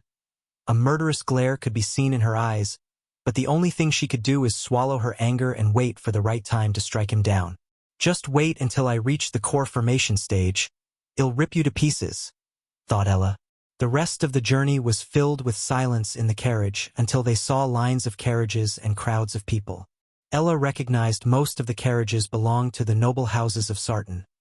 Her disciples told her about the majestic and its business, yet seeing with her own eyes surprised her nonetheless. The crowd was queuing from the foothills to the majestic, which was located atop the mountain in front of them. They had to reach the mountaintop to reach their meeting spot, but their path was blocked by these carriages and crowds. "Stop!" Just as they were about to stop behind the last carriage in the queue to the top, they heard the voice of a teenager. Ella looked outside through the window to see a blonde-haired youngster waiting for them in front of the carriage. "Sect leader Matthias, Elder Ella, welcome to Sunrise Sect. Follow me. Sect leader Claire is waiting for you." Seeing there's no way for them to reach the top in the carriage, Ella and Matthias stepped out of the carriage to follow this youngster. "Why didn't Claire come to receive me?" The moment Matthias stepped out, he scowled at the youngster while Ella just stood back waiting for the events to unfold. "Sect leader Claire." The young man emphasized the words sect leader and continued, "Is handling something very important, so she sent me to personally receive you and lead you to her. If you please, follow me." The way the youngster answered sparked the fuel of anger inside Matthias. The youngster was just a body-refining stage cultivator, level 1 at that, yet he showed no fear seeing a core formation cultivator like Matthias. "Lead the way, kid." Ella was bouncing in joy. The more anger Matthias gets, the better the chance for him to start a battle with Ghost. With a nod towards Ella, he turned around and walked towards the top of the mountain. While they were following the young man, Ella saw a group of girls in revealing dresses. Silvermoon girls, Ella recognized. The young man immediately waved his hands at them, almost like he was instructed to. "Hey, Brother Ghost said he has new pills and potions that would help your senior sister Kaplan. Remind her to visit him." "Will do, Jack." The girls gave a flying kiss to the young man, making all the youngsters in the crowd look at him with envy. "So Jack, are they friends, Ghost and Sadie, the core disciple of Silvermoon?" Ella pondered. Of course, Elder Ella. Jack was leading them through the long route, so they could notice the renovation sites. Although Matthias paid little interest in the renovation works due to his anger, what he saw was bewildered him. This was not the desolate place he saw a couple of years ago. Everything now seemed improved. Those once cobwebbed, worn-out buildings were being built and renovated. Workers were reconstructing the old paths made of stones with marble tiles. Another group was trimming the overgrown shrubs and bushes which previously made the area look untended. Ella saw the Sunrise Sect disciples before. At that time, they wore the bright orange uniforms, but now, including the youngster in front of her, the disciples wore clothes that were either black or closer to the color black. "Oh, I almost forgot." Jack bit his tongue, taking out 2 pamphlets with the Sunrise Sect symbol drawn on them. He then handed over the pamphlets to Matthias and Ella. Without even taking a single glance, Matthias crumbled his pamphlet and threw it away. Ella, on the other hand, took a closer look. "I'd love to take a tour around your sect, Jack." Matthias threw a cold glance at her as she shrugged. "What? Since you don't want me to do the talking, let me at least do this." Matthias saw no trouble in letting her take a stroll around this place, It was not like she could do anything by taking a tour. Wonderful, Elder Ella. Well, begin our tour. After leaving sect leader Matthias at sect leader Claire's residence, Jack clapped his hands, almost sighing inside. After taking another 100 or so steps through the construction site, they reached lines of individual houses which looked majestic, grand even. Each house was almost finished, but even at this stage, that triangle roof on the front, 3 long chimneys on the top, that white and royal blue paint gave each house a sumptuous characteristic. This time, Matthias' eyes widened in surprise as he followed the youngster to the house, which was just a couple of weeks from getting finished. Take a break, people, Jack shouted at the people who were placing windows, sandpapering the walls to start the painting works, as well as cultivating the ground in front of the house to ornamenting the house with plants and such. Jack's relationship with Gaia and Ghost gave him a certain pull within the sect. He had become the go-to guy to contact Gaia or Ghost. This increased his reputation among his fellow disciples, especially among girls. Sect leader Matthias, sect leader Claire is waiting for you inside. Is this where the famous ghost of Rivertown lives? Ella asked Jack, looking at the one house which had no renovation going on. Except for its worn outlook, she could see nobles and the rich going inside using the side entrance and coming out with a wide grin on their faces. We are waiting for the rest of the buildings to get renovated, Elder Ella. After that, we'll turn this shabby old house into a mansion worthy for our senior brother Ghost and senior sister Elia. Jack wouldn't let anyone look down on Ghost or Elia. Go through the front entrance, Elder Ella. Brother Ghost is waiting for you. Ella wasn't surprised to hear Jack because, on the pamphlet he gave her before, there were 3 golden words flickered. Meet me, Ghost. Those words were enchanted to let only the holder, Ella, see the words, not Matthias. She nodded before taking slow steps towards the door. Even with a body-strengthening level 9 cultivation, she couldn't help but feel the seed of fear growing inside her regardless of Ghost's cultivation level. Creak. With a long sigh of a mix of fear and excitement for this meeting, she opened the door to be stunned by things in front of her. From the outside, the house looked nothing but shabby, old and worn out, yet on the inside, there were fancy cushions, sofas, tables, and many other things that could only be seen in a place like King's Palace. Welcome, Elder Ella. Her gaze moved from the fancy sofas to the direction of the voice. She saw a youngster in a black long-sleeve tunic and trousers. His raven-black hair danced around his broad shoulder. A warm smile could be seen on his perfectly structured face. Through the transparent black long sleeves he wore, she could see the lines of the 6-pack abs and big biceps. Her eyes were momentarily glued to this handsome man she had ever met. How long are you planning to stand there, Elder Ella? Chapter 132. Ella sat on the comfiest sofa she had ever rested her, but yet she couldn't enjoy its comfort to the fullest under his gaze. Her heartbeat slightly increased, not only because of the attraction towards the opposite gender but also because of his cultivation level, body strengthening stage level 4. Cultivation speed like this was monstrous, heaven-defying, and godly. Despite the large crowds outside, the room was silent. Soon after, a woman in her early 30s came through the door behind him carrying a tray with 2 cups on it. The sweet fragrance coming from those cups made Ella's voice salivate to the point that she wanted to jump and gulp whatever inside the cups. Ghost grabbed the cup with a smile, and then the woman placed the tray before Ella. Please take it, Elder Ella, regardless of her covered face. The woman gave her a wide grin. Not a fake one, but a genuine grin.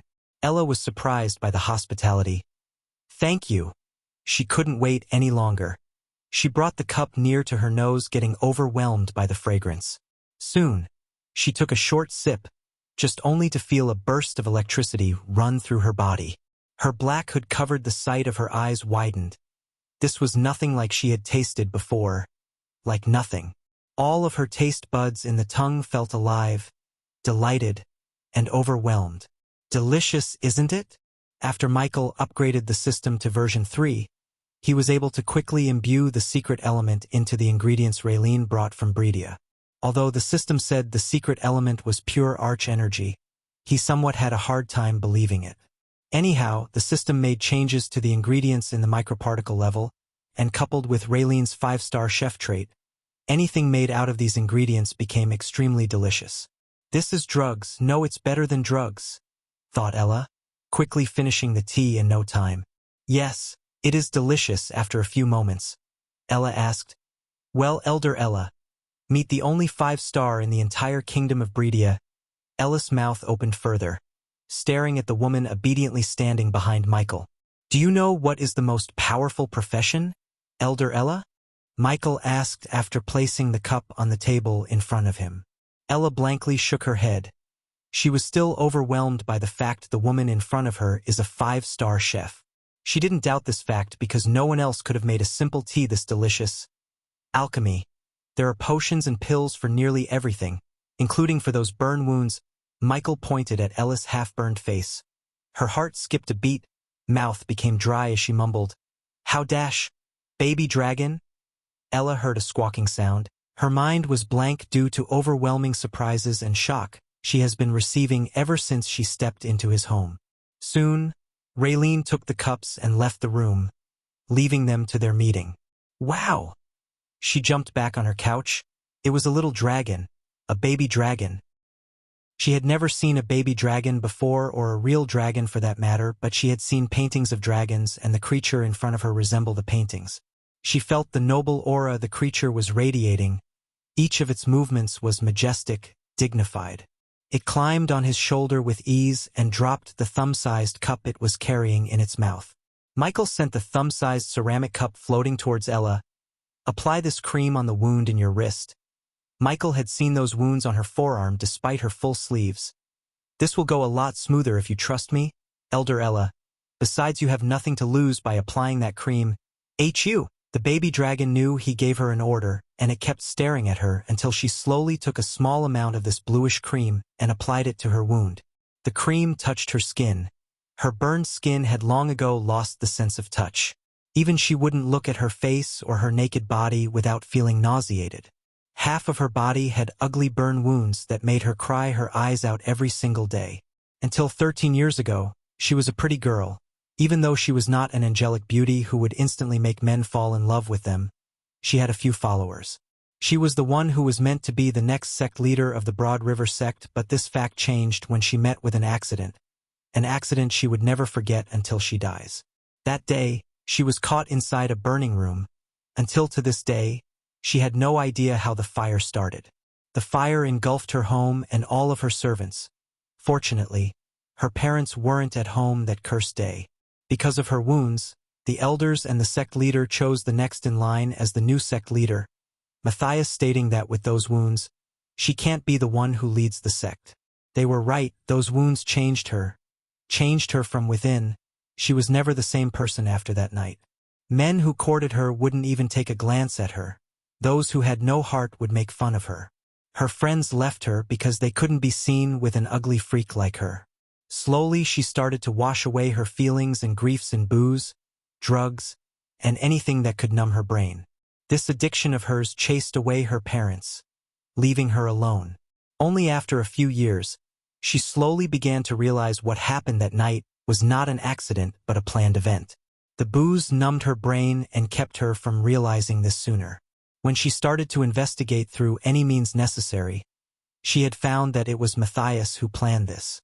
However, her realization came too late as he had already reached the core formation while she was struggling at the body refining stage. The vengeance made her quit drinking and focusing solely on her cultivation. For the past 10 years, she was controlling the urge to kill him and waiting for the right moment to strike.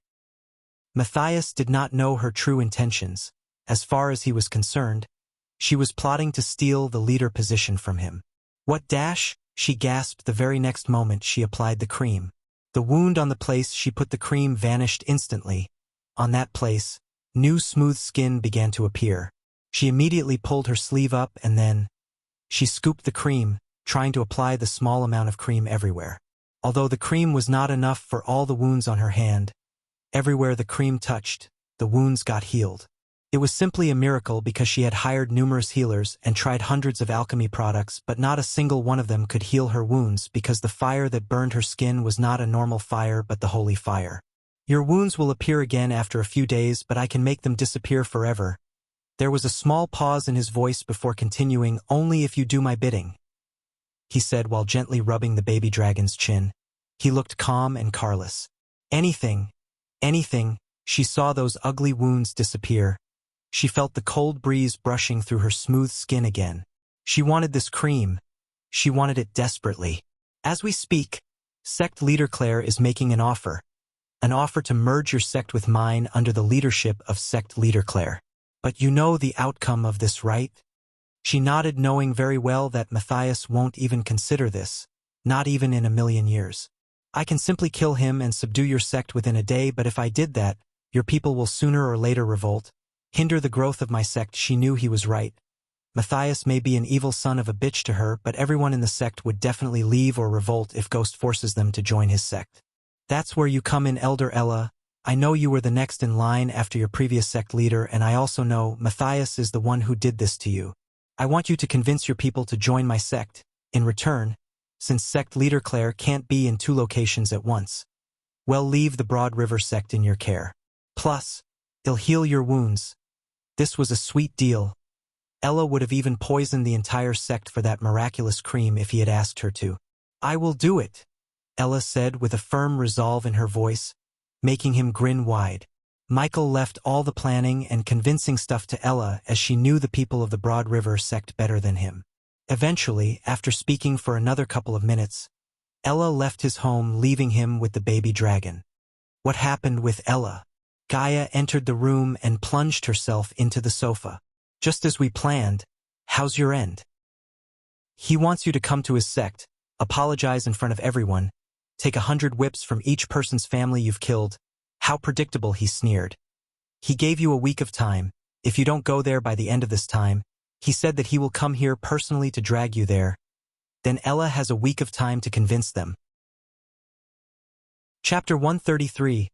All right, I have one last thing to do before going to River Town, said Michael, thinking about the new spell in his arsenal. The Ring of Fire spell. Ah, the new spell, give it to me. Since they shared almost everything, she came to him asking for the new spell.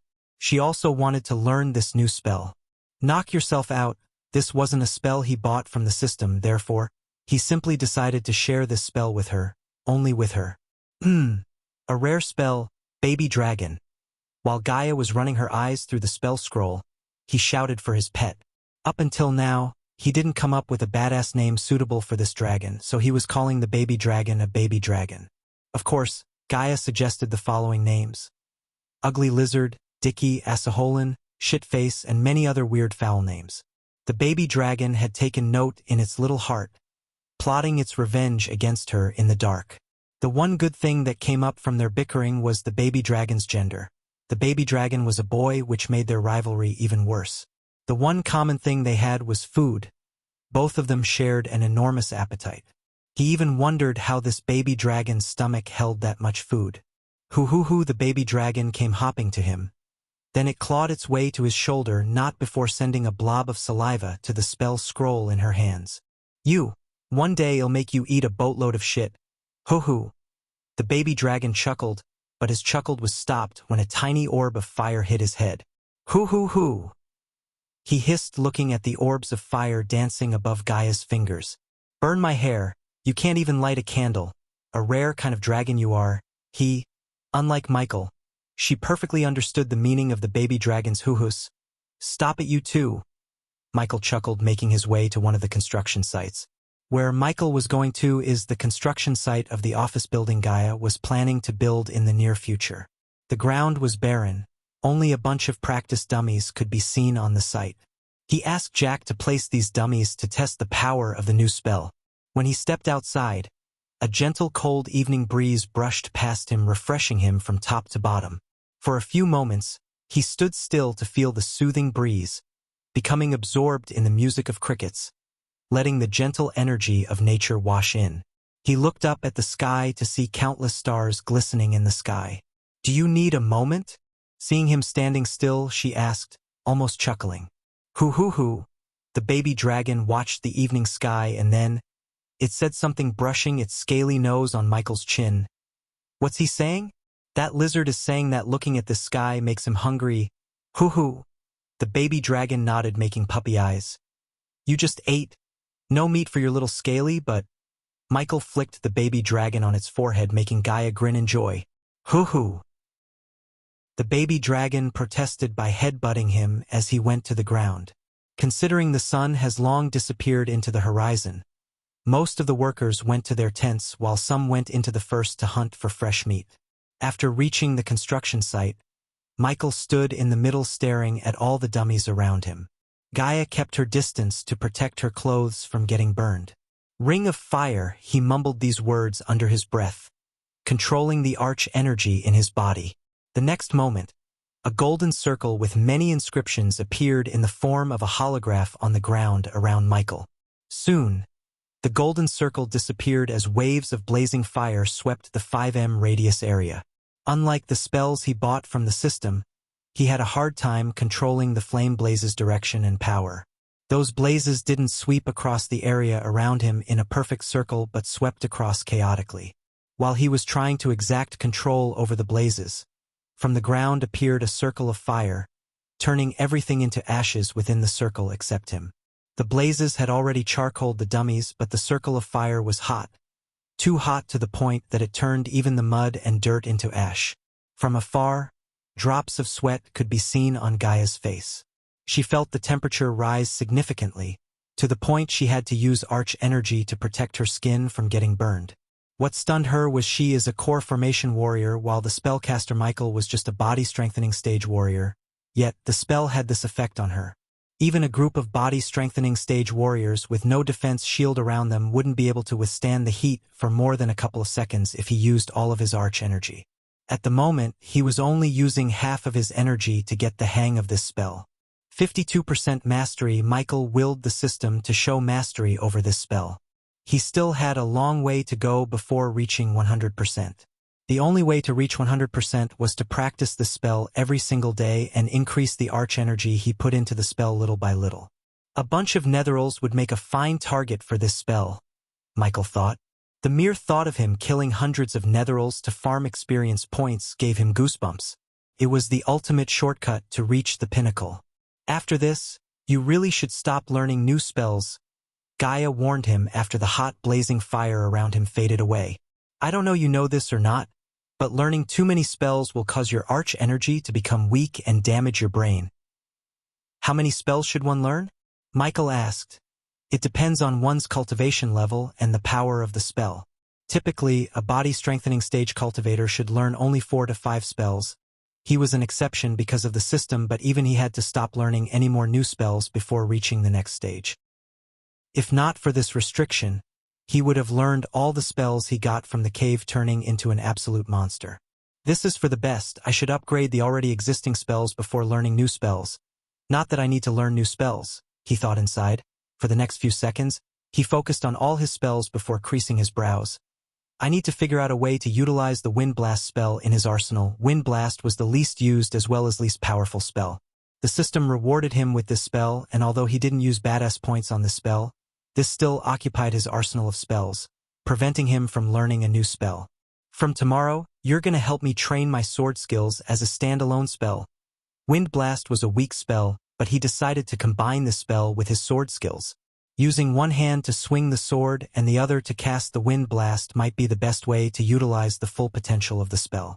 Killing the netherals in the abyssal might also give him a new perspective about the Wind Blast spell. Get ready to get your ass kicked, Ghost. When he uttered his name, she grinned devilishly, almost certain she was going to beat the heck out of him tomorrow. Oh! Michael smiled inside and stepped closer to her. Wind Blast? Ah! The sudden blast of wind almost lifted her skirt up. She was caught off guard. Lightning Dash! Stop, you bastard! She screamed, chasing him behind to make him pay for what he just did. The halo of the horizon arrived with golden grace. On the large, luxurious bed of Michael, he was sleeping with the baby dragon curled up on his chest. Last night was a great exercise making Gaia chase him around the sect. Even without a spell like Lightning Dash, the snake was damn fast. After they got tired, they laid on the green grassland staring at the night sky before they came to their home, searching for the comfort of the bed. While he was rolling on his bed, he heard knocks on his door. Brother Ghost, Sister Elia, wake up. Michael opened his eyes. He knew it was Jack outside the door.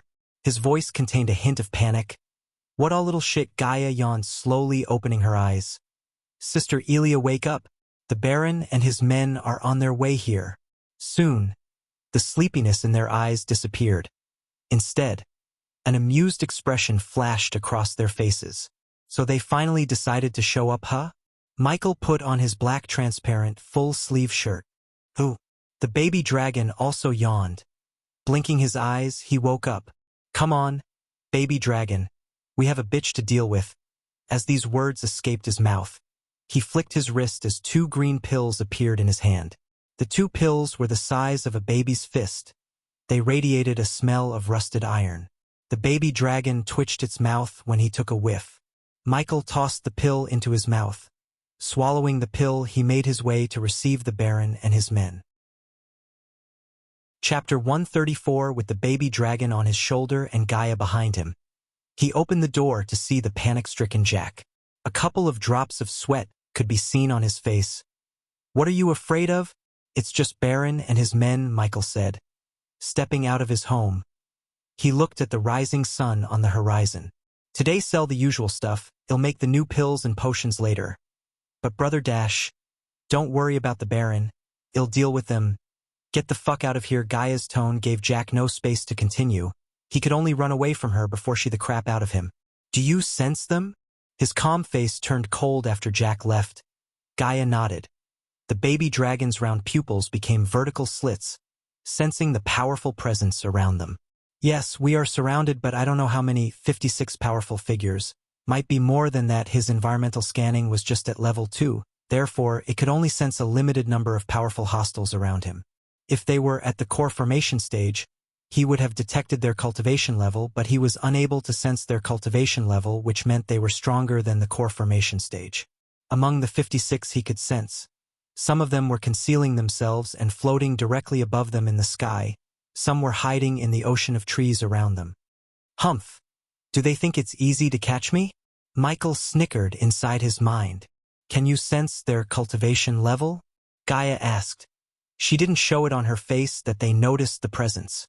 All of them are above the core formation stage. He had already paid the system to prevent anyone from eavesdropping on their conversation in case these unknown figures were doing just that.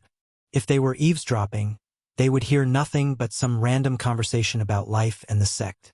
Michael walked to the side, to a place where the customers could clearly see the events unfold, so he could earn badass points utilizing this situation.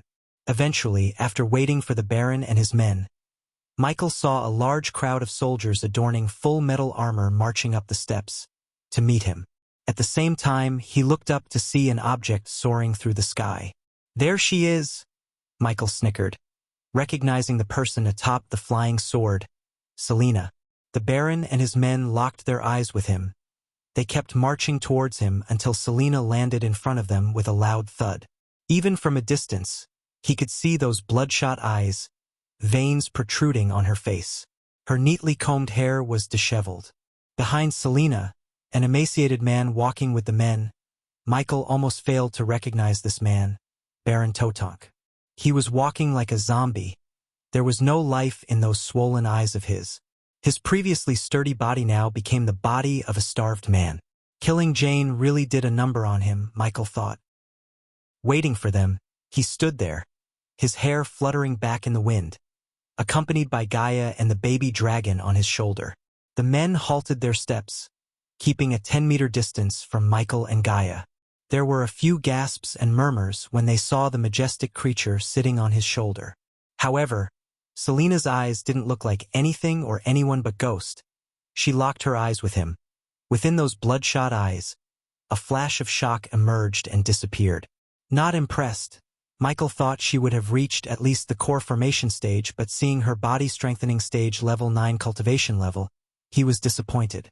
Young miss, let me talk. A wrinkly old man with a slightly hunched back pressed Selena's hand and said. The old man then turned his gaze at Michael. Young Master Ghost in Baston, a servant of the Baron, did dash. I heard about what happened, Baston. It's terrible, Michael calmly said. Looking at his nonchalant face, Selena shivered in rage. However, her mind refused to attack him, just like she did when dealing with those who had grudges with Jane. She attacked first and asked questions later. The first time they met, he was just a foundation stage cultivator while she was a body-strengthening stage warrior. At that time, she could have easily killed him, but now the tables have turned. Words cannot make any of you feel better. Is there something I can do to help you, Baston? Since Baron Totonk seemed lifeless, Michael decided to talk with this old man instead of the Baron himself. Grandpa Baston, let me deal with this dash. I assume you're not here to fight me, Selena, Michael interjected before she could finish her sentence. Young miss. Please. The old man quickly pressed Selena's fist tightly and gave Michael an apologetic look. Young master, we are here to. The old man's voice trailed away. You're here to interrogate me, right? Michael finished the old man's thought. The old man sighed, slowly nodding. Young Master Ghost, I hope you understand the situation. We only want to find the person responsible for, again. The old man didn't finish his sentence, looking at the Baron beside him. The Baron had lost all of his energy and will to live after seeing his beloved daughter hanging in front of his manor, brutally killed. No matter how strong he was, at the end of the day he was a loving father. Jane's death broke him from within. The old man knew the Baron had died that day, and the man with them is just a vessel. You're wasting your time, Baston. You very well know that I was in the Nether Realm at that time, said Michael. What's happening? Why is the Baron here? Whoa, what's up with the platoon of men? Hey, I think they are suspecting Brother Ghost with the murder of Jane. Bullshit. Everyone knows it was the devil of Bredia, Lucifer, who killed her. Brother Ghost beat the shit out of her personal guards, so it's natural for them to investigate him. Except Brother Ghost was in the Nether Realm when Lucifer killed her, unless Brother Ghost know a way to be in two different realms at the same time. Seeing the commotion, the disciples gathered around them. The old man and the Baron's men heard the chattering and couldn't help but agree with the disciples. The men knew Selena is wasting time with Ghost when she could focus the investigation on someone else. Jane's 2 uncles and 3 brothers were unable to come to her funeral as they were leading the army of Bredia against the war with Kingdom Lavia. Even if they wanted to come, the king wouldn't permit them unless they are fine with getting their heads cut for abandoning their king during the war. Only Selena and her family were there to console the Baron as well as seek justice personally for Jane. You're a freak. Selena lost her patience. She shouted in anger. You could have found a way to kill her. This is not the time. Michael simply waved his hand, ignoring her. Since you're here, even though you know I was in the Nether Realm, I assume you have a reason to be here. Many men behind Baron were surprised to see the way he was handling Selena and the situation. He was not like the other prodigies or the genius youths they had encountered before. If someone else was in his shoes, they would have lost their calm because it was obvious that he didn't kill her. Young miss, the old man glared at Selena. This time there was anger in his eyes. Selena swallowed her rage, giving the chance for Grandpa Baston to handle the situation. The old man flicked his situation, taking out a greenish glistening pill. As an alchemist, he instantly recognized the pill and its purity level, 85% pure pill, which meant it was concocted by the Pill King Gabriel himself. Truth exactor, huh? The Baron men tensed when the old man took out the pill. This pill was used only in situations such as murder trials, judging treason cases. Except for those who were charged with the above accusations, it's considered a privacy invasion, which was a crime punishable by either death or decades of imprisonment, if the victim went to the king or to the guardians to complain. The disciples stepped back a little, fearing that Ghost would lose his calm and start attacking the Baron's men. His expression changed, a cold look submerged on his face before sighing. I understand. I was one of the people who had quarrels with Jane.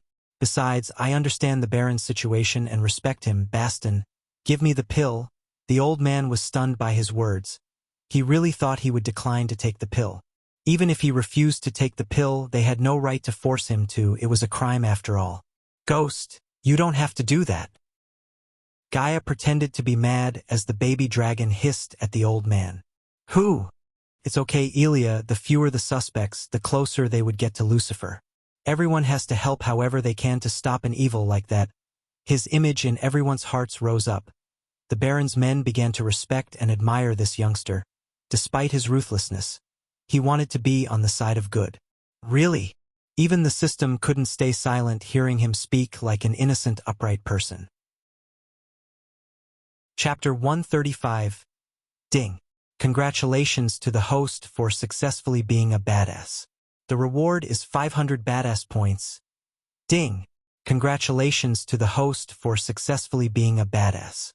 The reward is 600 badass points. Ding.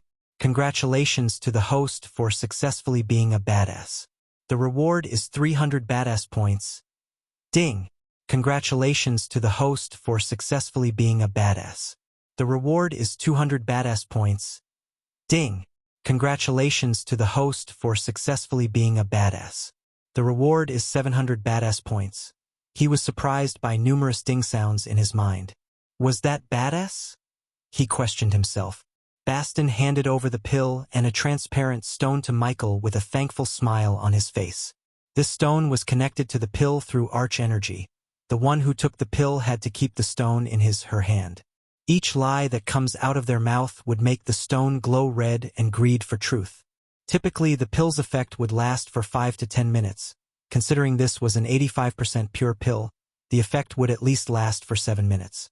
While holding the stone, he felt a strange sensation in his brain, but soon, the sensation disappeared. Let's start with an obvious lie, shall we? Michael smiled. I'm a 5-legged scorpion with thousands of beauties in my harem.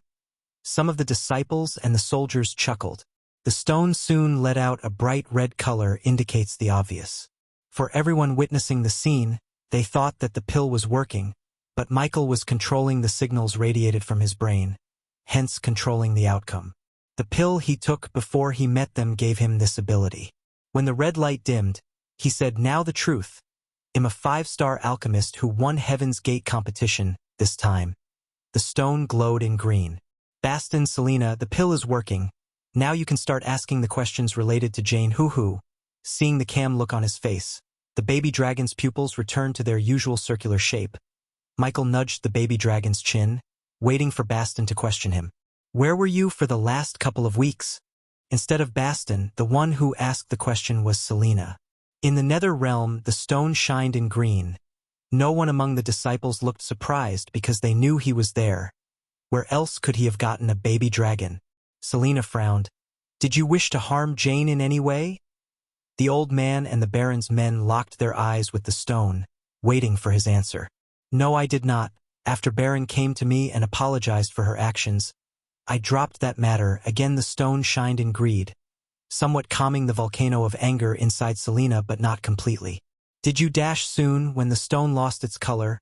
She asked another question, but only to get interjected by Michael. Look, I didn't kill Jane and I don't know who did it.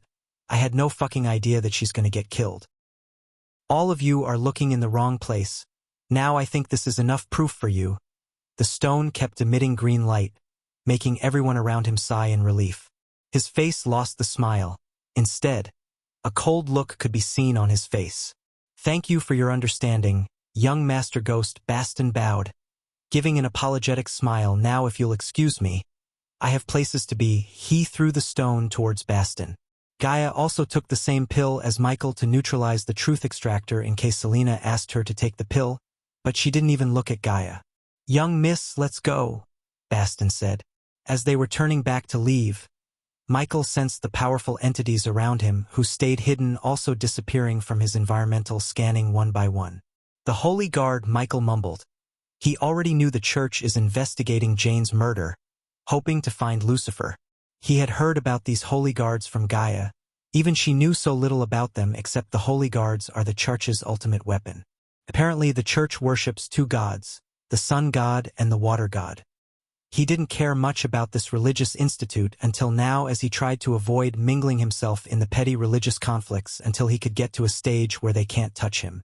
But this had changed now. He decided to get more information about this so-called church as well as the Holy Guards. After all, it was only a matter of time before Lucifer had to face this holy army. She should have asked me at least one question. She felt offended not to be noticed by Selena. What are you all looking at? She shouted at the customers who were gawking at them instead of buying the pills and potions. They immediately turned their gazes away from her. They all knew her temperament and did not want to piss off this bad-mouthed girl. We'll add new products tomorrow, so don't forget to bring your pay cubes. Instantly her words caused a commotion among the nobles and the rich. "Miss, what are the new pills and potions?" One of them from the crowd shouted excitedly. "There will be wisdom potions, mind control pills, elemental resistance potions, perception pills, hallucination potions, camouflage potions, enhanced healing potion, and the potion you all younglings are desperately waiting for." She paused for a moment, staring at those eyes filled with anticipation. "The love potions. Why? Finally! Hooray!" Half of the crowd immediately threw their hands up and cheered. Most of them were single guys, obviously. However, Michael noticed some old grandpas grinning devilishly, which was creepy. Michael and Gaia laughed inside, seeing the expressions on their faces. Most of them were thinking love potions would make their crush love them. However, the love potions don't work like that. The love potions would only work on someone if he already has some feelings for the other. Using the love potions was fairly simple. One has to put a single drop of their blood and make their crush drink. After drinking, the love potion would intensify the feelings for the other if one has any. For an instance, Selena had no feelings whatsoever for Michael, so no matter how many love potions he makes her drink, she wouldn't fall in love with Michael. However, it was a different matter for Gaia. During the nights, she would debate with herself to find whether she holds any feelings for him or not. It had been almost half a year since she started to be with him. He first rescued her from her fellow Nagas, helped her stay hidden, fed her, and more than anything, by curing her crippled cultivation, he saved her life. She felt it's natural for her to develop feelings for him, but still, she wanted to make sure of it. Hence, she secretly planned to use the love potion on herself. Of course, she still has not completed her plot, as the potion required Ghost's blood. By asking him directly, she might get into trouble. After going home, "Spread the word, finally," Gaia shouted before leaving for Rivertown with Michael. After the battle with the Netherals, the rumor had spread across the Rivertown that this town is protected by Ghost. Hence, many people began to address Ghost as Ghost of Rivertown. Thanks to the rumors, more merchants and adventurers began to stop by Rivertown. Plus, the construction of the new fancy building at the place where Lucky Cat Tavern attracted travelers and such. For those native Rivertown people, the building the dwarven engineer was building for Ghost was nothing but a wonder in their eyes. Even though the workers didn't finish the construction yet, people could tell that it's a marvelous building that would raise the Rivertown's prestige by many folds. Because of the frequent merchant, adventurers, and travelers' visit, the local business boomed. The Rivertown people thanked Ghost for their prosperity, though he practically did nothing for them. He killed those Netherals not from but for him. "Hey, it's young Master Ghost. Young Master Ghost is back. Good morning, young Master. He's susu handsome. Ding. Congratulations to the host for successfully being a badass. The reward is 500 badass points. Ding. Congratulations to the host for successfully being a badass. The reward is 600 badass points. Ding. Congratulations to the host for successfully being a badass. The reward is 300 badass points. Ding. Congratulations to the host for successfully being a badass. The reward is 200 badass points. People on the streets of Rivertown quickly greeted him and Gaia with a wide grin on their faces. Just by walking the streets, his reputation earned him badass points. This was why the system kept urging him to take risks, explore the world, and engage in battles. If this small town could give me 5,000 badass points just by walking through the streets, how much would I earn in the big cities? Michael's eyes glistened in glee. "Master Ghost, you're back." Just when he was nearing the Lucky Cat Tavern, he heard a familiar voice and turned to see the golden-haired girl walking towards him, carrying a bunch of iron tools in her hands. "How are you, Gloria?" "Thanks to Master Ghost, I have no worries." "Good morning, Miss Elia," she answered Michael with a bright smile, and then she greeted Gaia with the same bright smile. "What are these?" asked Gaia. "These are tools of Lord Fover. I just went to the smithy to get them fixed." Michael recognized none of these weird tools. He had never even seen them before. His curiosity piqued to see the 3-star builder and the restaurant he was building for them. Chapter 136. The air was filled with hammers hitting the stones and iron. Upon arriving at the construction site, Michael saw the bare bones of the building. The wooden planks, iron beams, and half-built walls which were glistening in the daylight radiated certain charm. The building resembled a rectangular prism. On the long sides, there were 5 arched windows. Each window was approximately 3 m wide and 7 m in height. On the front of the building, there was one arched door between arched windows on each side. The building was lifted by a 3 m foundation so one could enjoy the view of the river clearly. On the far end of the building, Michael noticed the vents, stoves, and ovens being built by another set of workers. Michael walked up the few stairs to enter the building when he saw a couple of carriages stopping in front of the building. Both Gaia and Michael frowned at this sight. The carriages had scratches, burn marks, and cuts all over them.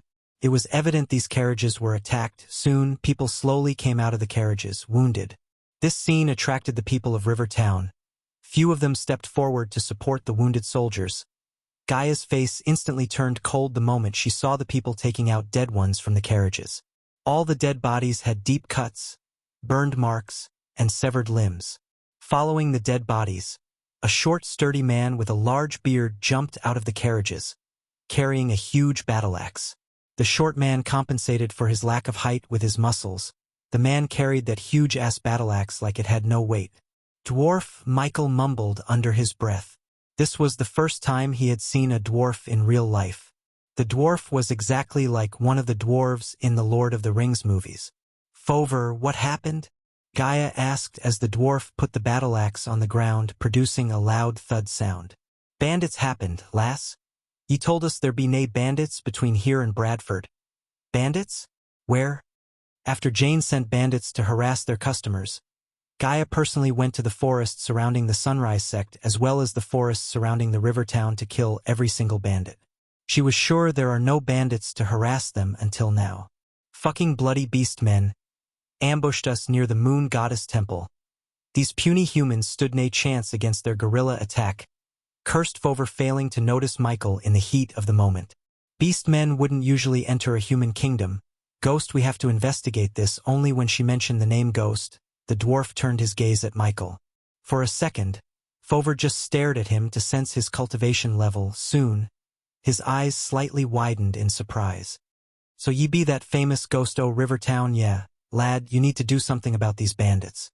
They already destroyed most o' the materials I needed to finish the building." "Destroyed the glasses? I'm gonna rip them to pieces." Veins popped on Gaia's face. Considering this plan of Michael's required more glasses, even than the stones, this shipment was extremely important. These were not normal glasses. The dwarf ordered them, glassmakers, to custom build the glasses, which cost them a huge chunk of gold coins. "Go and check out the forests, but I guess they are long gone by now." "I have to look," she said, and rushed towards the place where they left the Pegasus. Master Ghost, soon after Gaia left, his 2 henchmen came towards him. Both Daniel and Ricky suffered wounds. Daniel had a deep cut running across his chest. His brown tunic was drenched in blood while Ricky limped, holding the deep cut on his thigh. Michael quickly willed the system to give him the healing potion in the storage.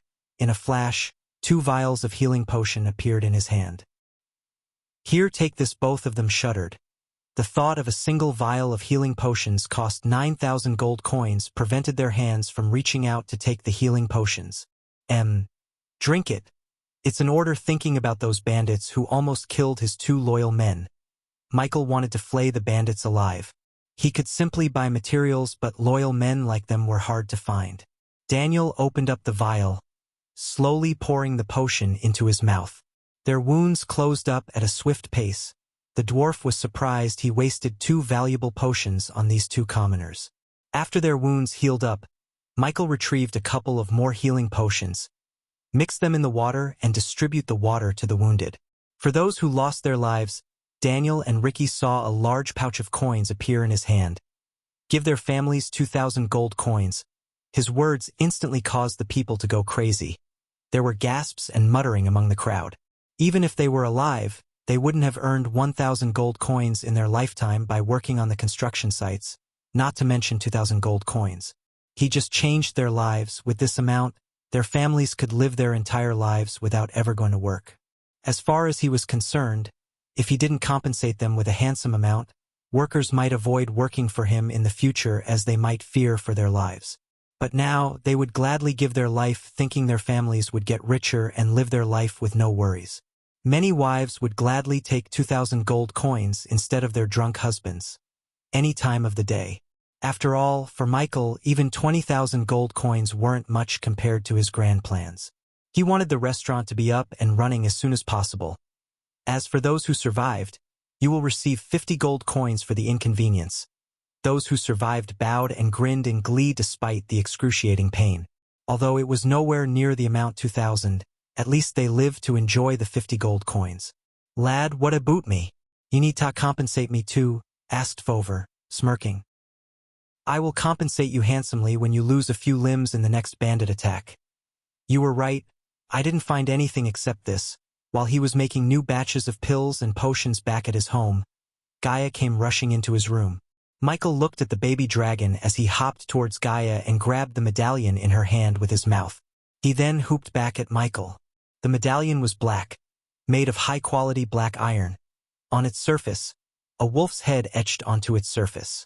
"Those who attacked Fover is not bandits, human, it's the Grim Reapers." Michael did not utter a word but waited for her to explain. "When you need beasts, bandits, and problems like that disappear, you go to Adventurers Guild. When you need a noble to disappear or even a king disappear, you go to the Grim Reapers. If you have enough gold coins, no matter what evil shit you want to do, they will do it for you."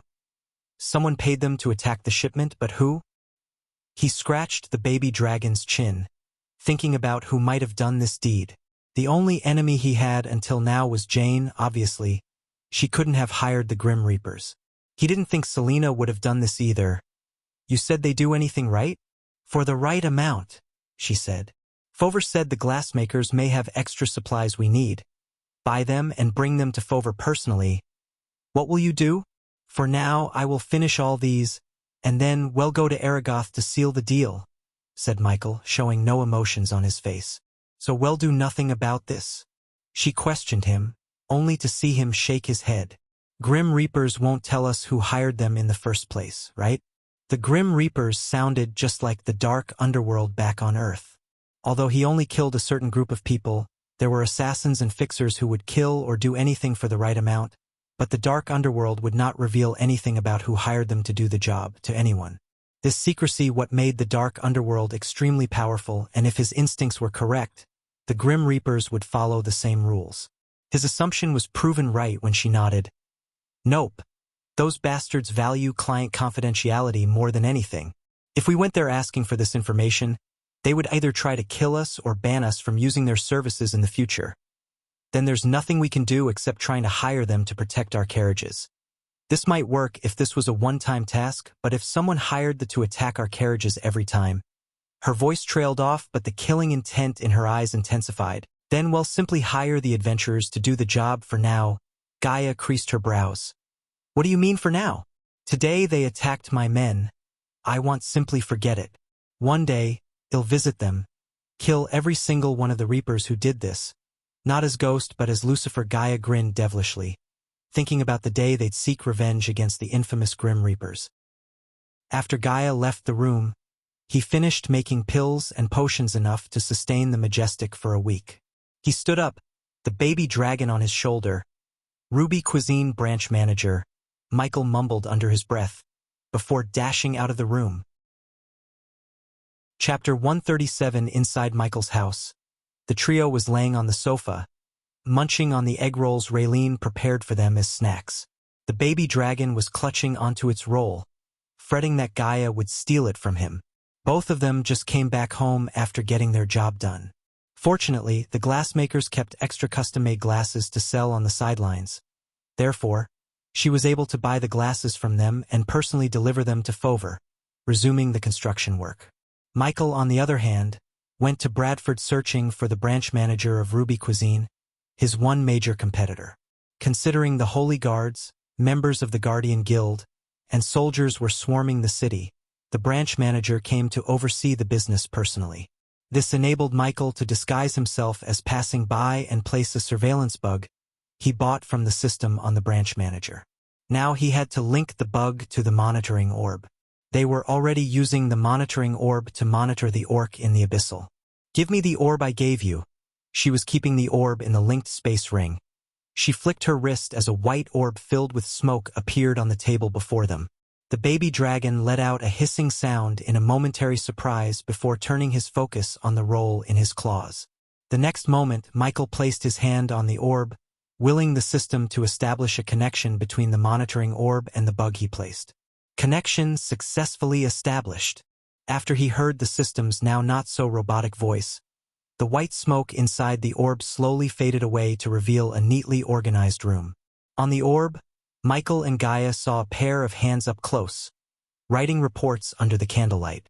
The pair of hands belonged to the branch manager. Thanks to the bug, they would see anything he sees, listen to anything he listens. For Michael, it reminded him of the first-person games he played back on Earth. "You didn't place anything on me, right?" Following the branch manager, Michael willed the orb to show the orc. Gaia placed a bug on the orc exactly like the bug Michael placed on the branch manager, and also, with Michael's help, she drew symbols on the walls around the orc. These symbols were practically like the CCTV cameras. They recorded the orc's room, sending a live feed to the monitoring orb. At the moment, they could see the orc scribbling and reading parchments. Gaia bought him those parchments as he wanted them to summon netherals into this world. "I still don't trust that orc human," said Gaia, creasing her brows. "We don't need to trust him, we just need his ability to summon netherals."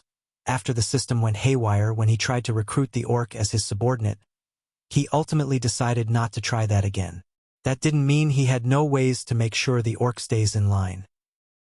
As far as the orc serves him loyally, Michael would give the orc a seat in the organization in the future. If he didn't, he would simply kill the orc and be done with him. After all, killing netherals was not only the way he could gain experience points. "Alright, it's time I met the orc again. Hoo-hoo."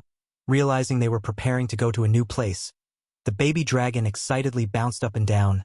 "Sorry, baby dragon. I can't bring you with me yet. For now, stay with sect leader Claire." "Who?" The baby dragon protested, but ultimately he nodded like an obedient child. "Good boy," Michael patted on his scaly head. He then took the baby dragon with him to drop him off at Claire's home before going to the dark forest. "Lord Lucifer, Your Highness." Michael was sitting on his abyssal throne when Dalar came to greet him. Gaia stood beside Michael wearing the female version of Lucifer's suit of armor. Seeing the two pairs of red eyes staring straight at him, Dalar couldn't help but shiver in fear. Dalar sensed the overwhelming power of a core formation level 8 warrior radiating from the woman who called herself the Dark Queen.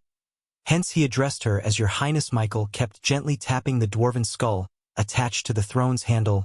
"Dalar, how many netherals are you able to summon here?" Even without any fear toxin, the voice of Lucifer sent a chill crawling through Dalar's spine. 30 netherals, Lord Lucifer." Dalar stirred, afraid of disappointing the devil in front of him.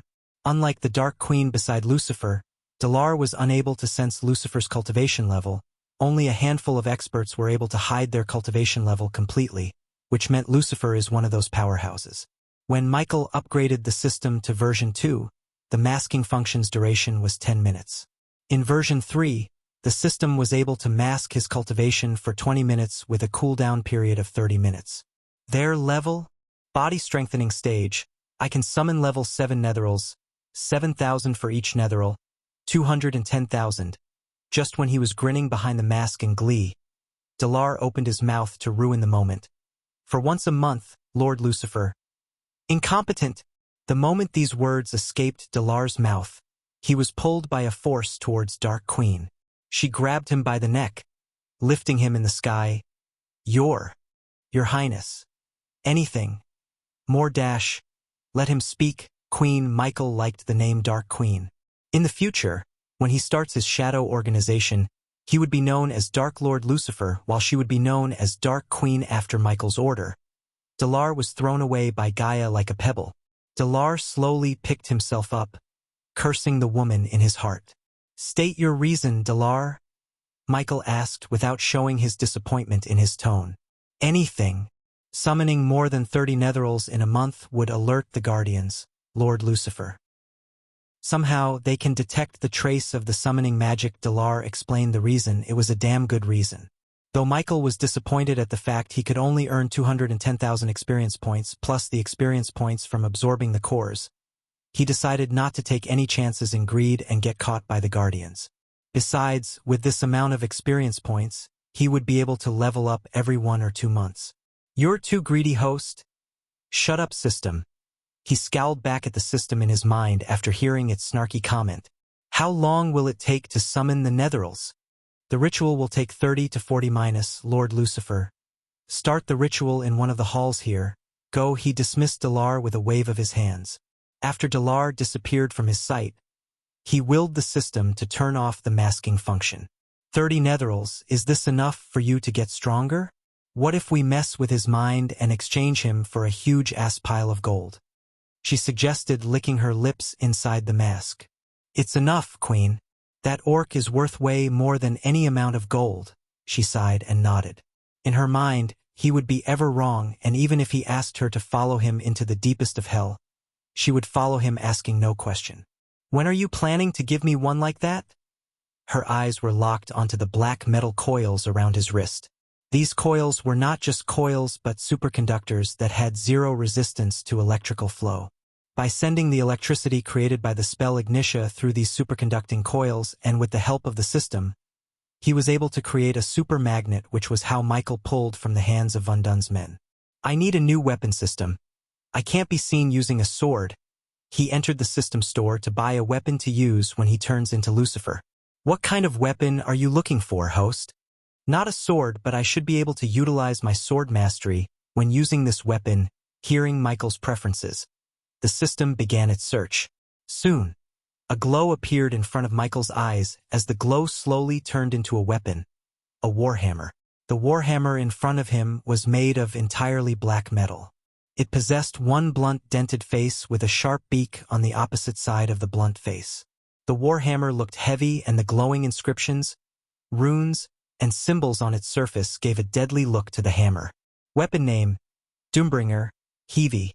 Class: Rare upgrade requirements: 3-star blacksmith, 3-star runemaster, ostium ore, the blood of a forest dragon, underworld fire core / ancient ice core. Price: 14,000 badass points. Does the host wish to buy the Doombringer? Host can trail use the weapon for 10 minutes. A golden notification box with blue letters appeared in front of him. His eyes widened in surprise. System: make the warhammer look old, ancient, and put it somewhere in my room, so Gaia won't suspect where the Doombringer comes from. Yes. Then it will be 14,500 badass points. The system sounded extremely excited for some reason. "Do it." Michael long lost his drive to bitch with the system as he calmly said. After exiting the system, he looked up at Gaia. "Go and make sure Dalar isn't trying anything funny." "What are you gonna do?"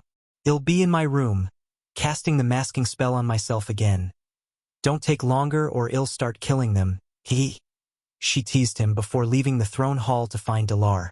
"I hope you like Lucifer's new weapon, but if you feel slightly disappointed, I hope you're not. Don't worry. Check out the required materials to upgrade the warhammer." Chapter 138. Look what I found in my room. Michael came to the northern hall in the Abyssal to meet Dalar and Gaia. In his hand, she saw a heavy warhammer.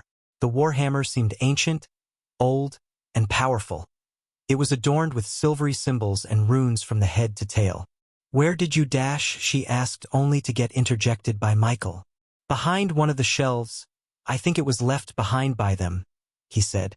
Gaia understood that by them, he referred to the Order of Death. "Dalar, where are the Netherals?" The hall was spacious, just like the hall where there was a small lake and waterfall. This hall was also a pocket dimension. This much space couldn't be explained otherwise. In the center of the hall, a large 7m radius magic circle with runes could be seen. The runes on the circle were glowing, producing a mild humming sound. "If you give the world, they will appear here." Lord Lucifer. Dalar bowed deeply. Michael clutched the new warhammer tightly. Then he nodded, preparing to slaughter the Netherals, so he could reach the next level. Dalar closed his eyes, muttered a few words. Soon, the circle started to glow brighter and brighter. Boom! The next moment, the golden circle hovered above the ground before exploding into millions of tiny orbs of light. When the light faded away, 30 netherals with human traits stood at the place where the circle was. Dalar, order them to attack me. These netherals wouldn't do anything until Dalar ordered them to do something. If Michael only desired experience points, he could have simply let Gaia kill the netherals, earning the EXP doing nothing. He didn't want to do that. He wanted to increase his sword mastery as well as train his body and mind in a real battle. For an assassin like him, it was essential to train vigorously to keep the skills sharp. Yes, Lord Lucifer, Dalar bowed. Kill him. Gaia creased her brows, seeing the orc issuing order to kill him instead of just attacking him. A sudden flash of murderous intent ran across Dalar's face. He quickly hid his internet, but Gaia noticed it. Michael noticed this but said nothing of it. For now, he didn't care about the orc's loyalty. After all, Dalar had to escape the dark forest before even thinking to betray him, except if he wasn't immune to the fear toxin, so escaping was not an option. Step aside. Michael's biceps flexed, stretching his black suit due to the weight of the warhammer. It was damn heavy and required all of his strength to lift it from the ground. Yet, he didn't use his both arms because in the future he wanted to swing the warhammer in one hand and the sword in the other, or dual-wield two warhammers. Gaia was ready to dash forward in case they overwhelmed him with their numbers. After all, he was a body-straightening level 4 warrior while each netheral was at level 7. Locking their target, all 30 netherals rushed at him with no strategy or plan. Hands reached out at him to tear him apart. The putrid smell of all the netherals filled the hall, making Gaia twitch her nose. Death ranged. The hall became darker around Michael, giving a gloomy feeling to Dalar. Instantly, Michael flexed biceps loosened a bit as his body strength immediately doubled. When the netherals came closer, he swung the warhammer at one netheral. The dented face contacted with the netheral. The power and force were so great as the netheral's head exploded, splashing black goo, grayish brain matter across. Wow! Even Michael was surprised at the raw power of this warhammer. He felt like breaking an eggshell as he swung the warhammer around him to send 5 nethers flying. The bone-crunching, blood-splattering sound was like music to his ears. Ding! Congrats to the host for killing a body-refining stage, level 7 netheral. The reward is 7,000 experience points as well as 100 badass points. Ding! Congrats to the host for killing a body-refining stage, level 7 netheral. The reward is 7,000 experience points as well as 100 badass points. Ding! Congrats to the host for killing a body-strengthening stage, level 7 netheral. The reward is 7,000 experience points. Ding! Congrats to the host for killing a body-strengthening stage, level 7 netheral. The reward is 7,000 experience points as well as 100 badass points. Ding! Congrats to the host for killing a body-strengthening stage, level 7 netheral. The reward is 7,000 experience points as well as 200 badass points. There was no slowing in his movements. He threw the warhammer at the remaining netherals. His throw had enough momentum and power to bash 3 netherals back to back before falling to the ground with a loud thud sound. Dalar expected without his hammer, he would be vulnerable at least a bit, but the next moment Michael lost his warhammer. He grabbed the nearby netheral and used the netheral as a weapon. He swung the netheral, forcing the other netherals to stumble back before ripping the netheral in his hand into 2 bloody pieces. His raw strength stunned Dalar as began to punch the netherals through their chest, grabbing the core in one hand and ripping their heads off in the other. It was a devilish display of brute strength and speed, but behind that brute force, Gaia could see the finesse. Each of his moves was calculated, very well thought. Soon, Michael punched his way through the netherals to his warhammer. Instead of bending his back to pick up the warhammer, he stomped the ground as the force made the warhammer fly right into his hand. Ding! Congratulations to the host for successfully being a badass. The reward is 300 badass points. Ding! Congratulations to the host for successfully being a badass. The reward is 500 badass points. With a twist, he turned the warhammer to use the pointy head instead of the dented face. Like splitting a wood log into 2, he brought down the warhammer on one unfortunate netheral, except the head did not explode like before, but the head came separately with the warhammer. Another swing sent the head directly toward another netheral before Michael leaping into the air. In the midair, Michael grabbed the warhammer using both of his hands, and then he hit the ground with all of his strength. It created a huge, powerful shockwave that sent all the surrounding netherals flying into the walls, the entire hall trembled like an earthquake. Ding! Congrats to the host for killing a body refining stage, level 7 netheril. The reward is 7,000 experience points as well as 100 badass points. Ding! Congrats to the host for killing a body refining stage, level 7 netheril. The reward is 7,000 experience points as well as 100 badass points. Ding! Congrats to the host for killing a body strengthening stage, level 7 netheril. The reward is 7,000 experience points. Ding! Congrats to the host for killing a body strengthening stage, level 7 netheril. The reward is 7,000 experience points as well as 100 badass points. Continues notifications sounded in his mind. He saw the unmoving bodies of netherils lying on the ground in their own pool of black goo.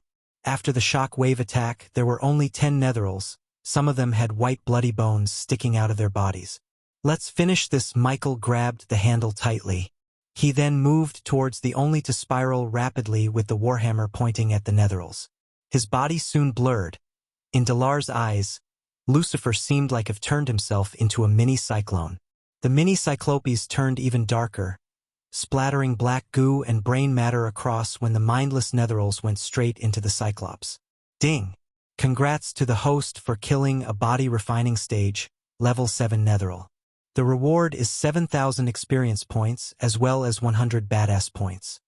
Ding! Congrats to the host for killing a body refining stage, level 7 netheril. The reward is 7,000 experience points as well as 100 badass points. Ding! Congrats to the host for killing a body strengthening stage, level 7 netheril. The reward is 7,000 experience points. Ding! Congrats to the host for killing a body strengthening stage, level 7 netheril.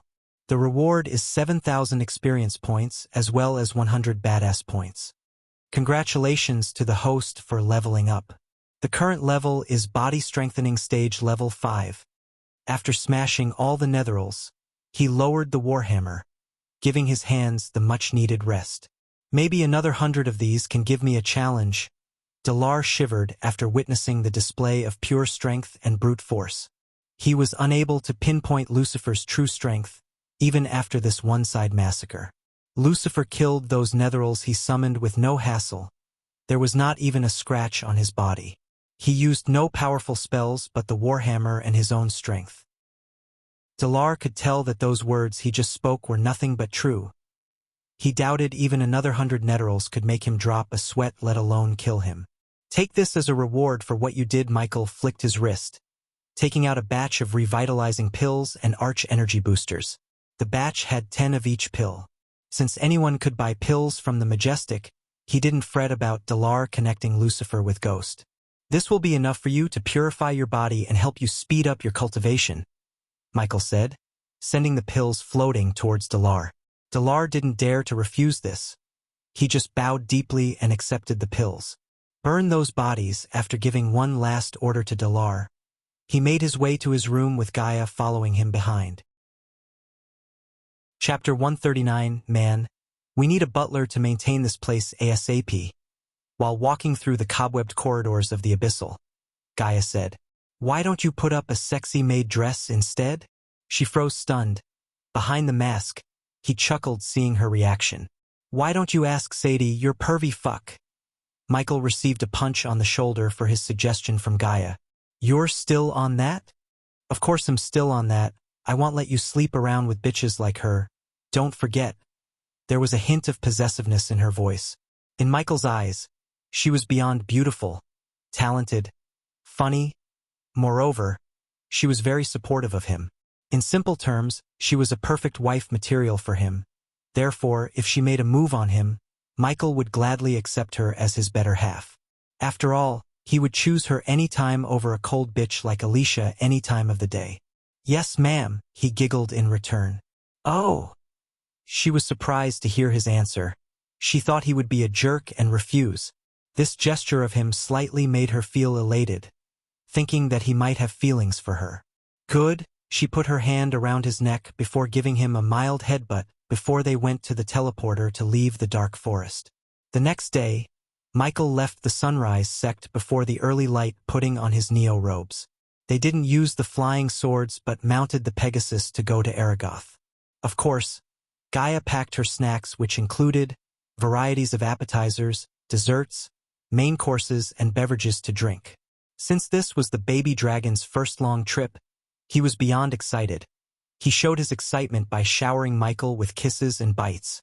Aragoth was located in Kingdom Draddle. Although Draddle was the nearby kingdom of Bredia, it was still 2 weeks flying from the Sunrise Sect.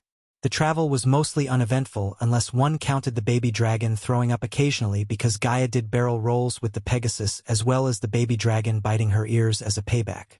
2 weeks later, around noon, Michael, baby dragon, and Gaia had finally arrived at the Aragoth.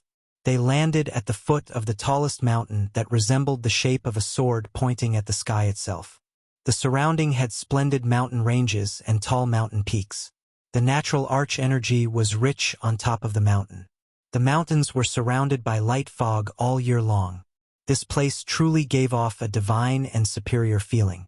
This mountain range was called the Sword Mountains. Countless mountain peaks spread across the top of the Sword Mountain.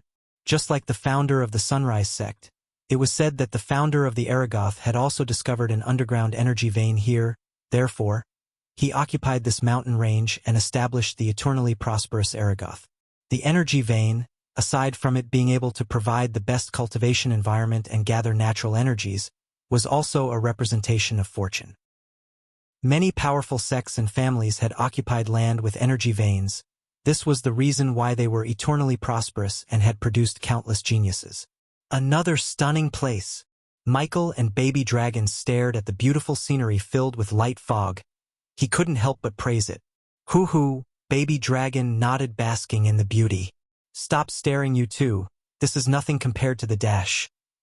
Nagaland. Yeah, I know, you've said this almost 100 times now, Michael interjected, teasing her with a chuckle. She rolled her eyes and descended to the ground. Go no further. Just when they had ascended half the mountain, they heard a loud shout, and then 3 young men dressed in white clothes with a symbol sword etched on their chests walked towards them with arrogant expressions. Identify yourselves and state your reason to be here at Aragoth. Is that a dragon? Michael's vision landed upon these 3 men, and he instantly discovered that they were only body-refining stage warriors.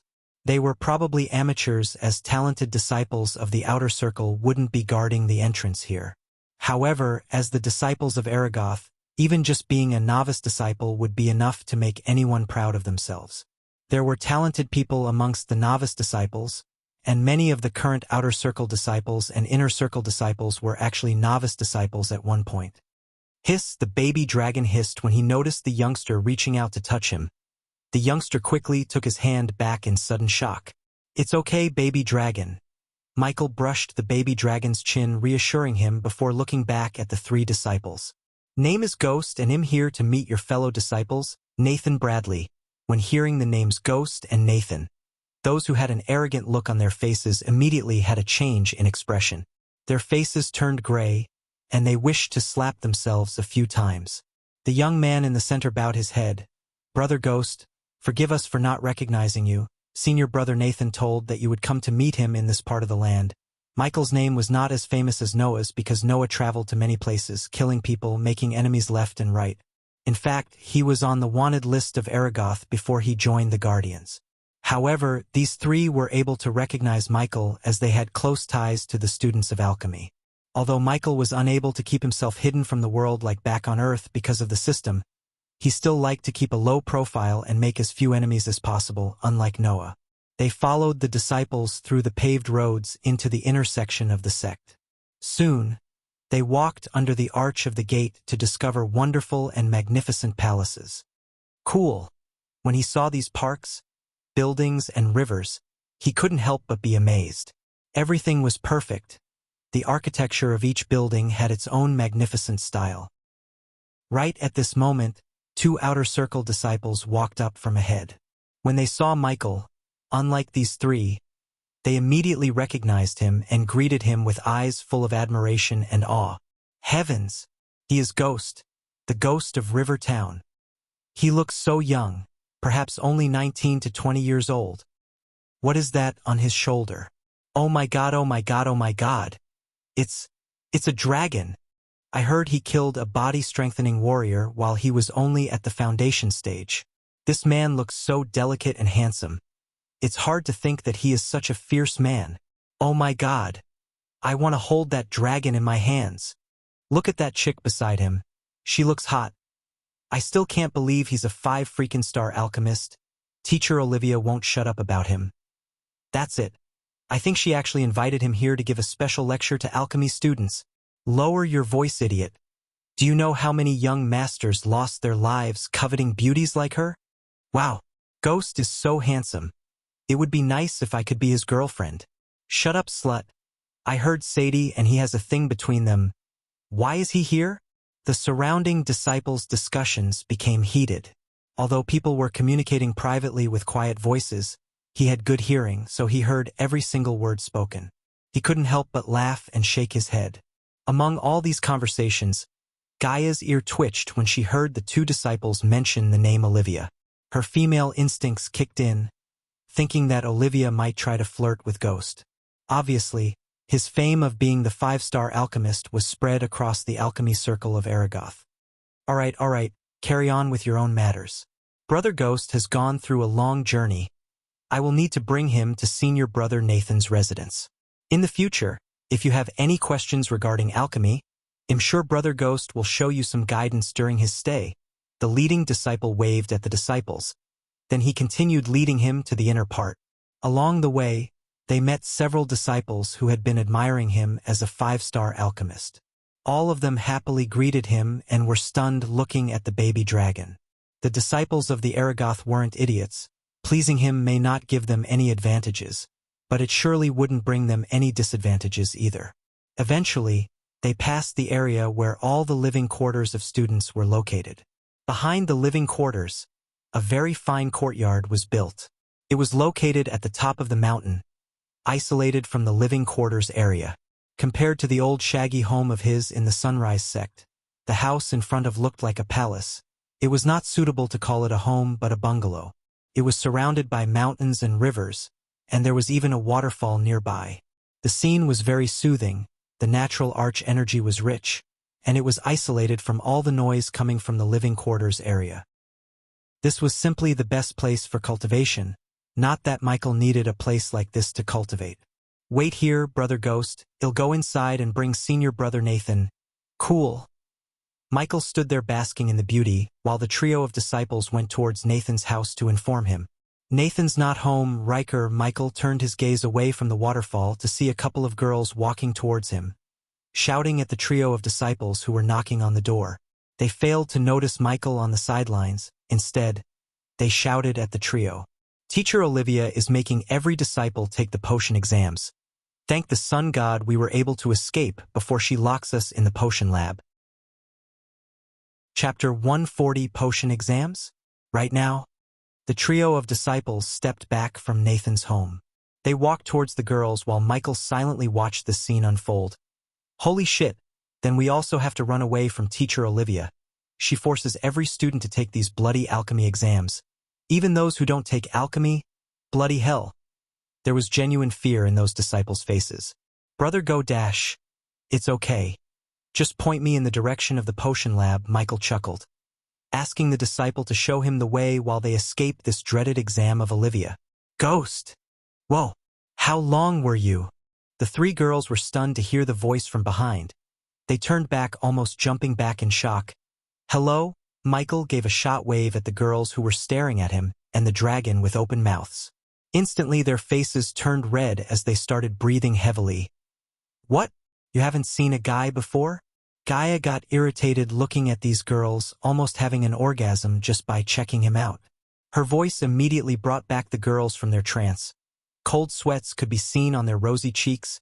They stuttered. Oh, sorry, Brother Ghost. Can you give us an autograph? One of the girls reached her hand out while the other handed him over the quill. Sure. Only on hands Gaia saw one girl lowering her top to show off her cleavage. She knew the girl was going to ask him to sign her ample chest, but Gaia's eyes made the girl correct her dress in an instant. Lucky bastard, thought the three male disciples, sighing in envy noticing the fire in the girl's eyes. Hoo, after the disciples showed him the direction to go to the potion lab, they ran as fast as they could to escape the exams. While he was on the way, the baby dragon nudged his ear, making a weak groan. What's he saying? He said that he wants to sleep. She didn't even turn to look at the baby dragon on his shoulder. She just shrugged and said, Are you okay? Michael creased his brows, asking the baby dragon to see him nod his little head. Well, you must have been tired. Michael gently grabbed the baby dragon. He then placed the baby dragon in his coat inner pocket, the baby dragon's favorite cozy place to snuggle and sleep. Who is this Olivia? Michael asked, surprised. A few moments ago, this place was buzzing with disciples and life, but now, it turned into a ghost town. Not a single disciple could be seen roaming outside except for Gaia and him. Do you think she's beautiful? He asked, teasing her for his time pass. Why do you ask? He could hear the gritting sound of her teeth. She clenched her fist, ready to pounce him if he tried to bang Olivia, just like he did with Sadie. What do you think? He said, slyly winking at Gaia to flame the fans of her jealousy. Just like he planned. She gnashed her teeth. You lecherous fuck. She couldn't control herself after seeing that wry smile on his face. She put her head into his arms and started to punch him on his gut. Of course, she didn't use her full strength, but only enough to hurt him a little. Michael, on the other hand, laughed and kept knocking her on the head. Ouch, squealed Gaia, continuing to rain punches on his gut. You too! Suddenly a shout came from their back while they were playing. They immediately stopped what they were doing. They turned back to see a green-haired woman with an almost perfect hourglass figure walking towards them. Her shiny, lush green hair fluttered in the wind. The golden robes were contrasting to her hair. She seemed to be in her early 30s or late 20s in Michael's eyes. She was a tad bit shorter than both Michael and Gaia. Plus, she had hazel eyes behind those round glasses, sharp eyebrows. She was beautiful. Not on the same level with Gaia or Alicia or even Claire, but she was definitely prettier than Selena or Nyla. Many loved green or pink-haired girls, but he always held a thought that these hair colors are just weird and spoil a girl's beauty. Michael looked closer, tracing the arch energy in her body to find she was at core formation level 7. Only a few months cultivation away from reaching the next level. Where do you think you two are going? Gaia's question was interjected by the woman. Shut up. I don't want to hear any excuses. You can't escape this exam. Michael realized this woman is the famous teacher Olivia who made the disciples shudder in fear. But we are again. The woman stopped Gaia before she could finish her sentence. She stared at Michael for a moment before speaking.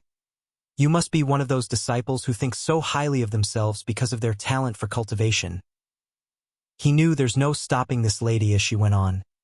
You may know hundreds of powerful battle spells, but no spell would close a wound in your body if you don't have a basic knowledge of alchemy to find a herb with healing properties. You, sir, will die. Unless, of course, someone bails you. You rich kids always need saving. No self-dependence at all. Gaia wanted to slap Olivia to make her stop, but Olvia's status as a teacher of Aragoth saved her from getting smacked from Gaia. If you don't finish brewing a basic healing potion by the end of this day, you won't have any resources for your cultivation for the next 2 months. Plus, detention. Lady? The moment Gaia opened her mouth to address her as lady, Olivia grabbed the snake's ear, twisted it. The girls are worse than the boys. No respect for their teachers. Michael wanted to save Gaia, but his instincts told him to exploit Olivia's misunderstandings to earn some sweet badass points. Shut up and come with me. Take your hands off me, human. Human? What are you, miss? Olivia kept twisting her ears while walking towards the potion lab. Calm down, Elia. Michael controlled the urge to burst into laughter seeing Gaia receiving a taste of her own medicine from Olivia. You bastard. Lady, you're... what a foul-mouthed girl. It seems I need to teach you some discipline too.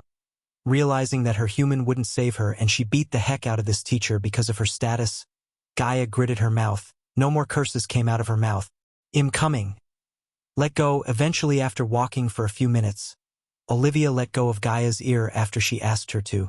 On their way to the potion lab, Olivia hunted down a few other disciples who were unfortunate enough to get caught. Olivia chewed them down, explaining why alchemy is important for all of them regardless of which specialization the disciples preferred. Michael realized that she's trying to make alchemy a compulsory subject in Aragoth.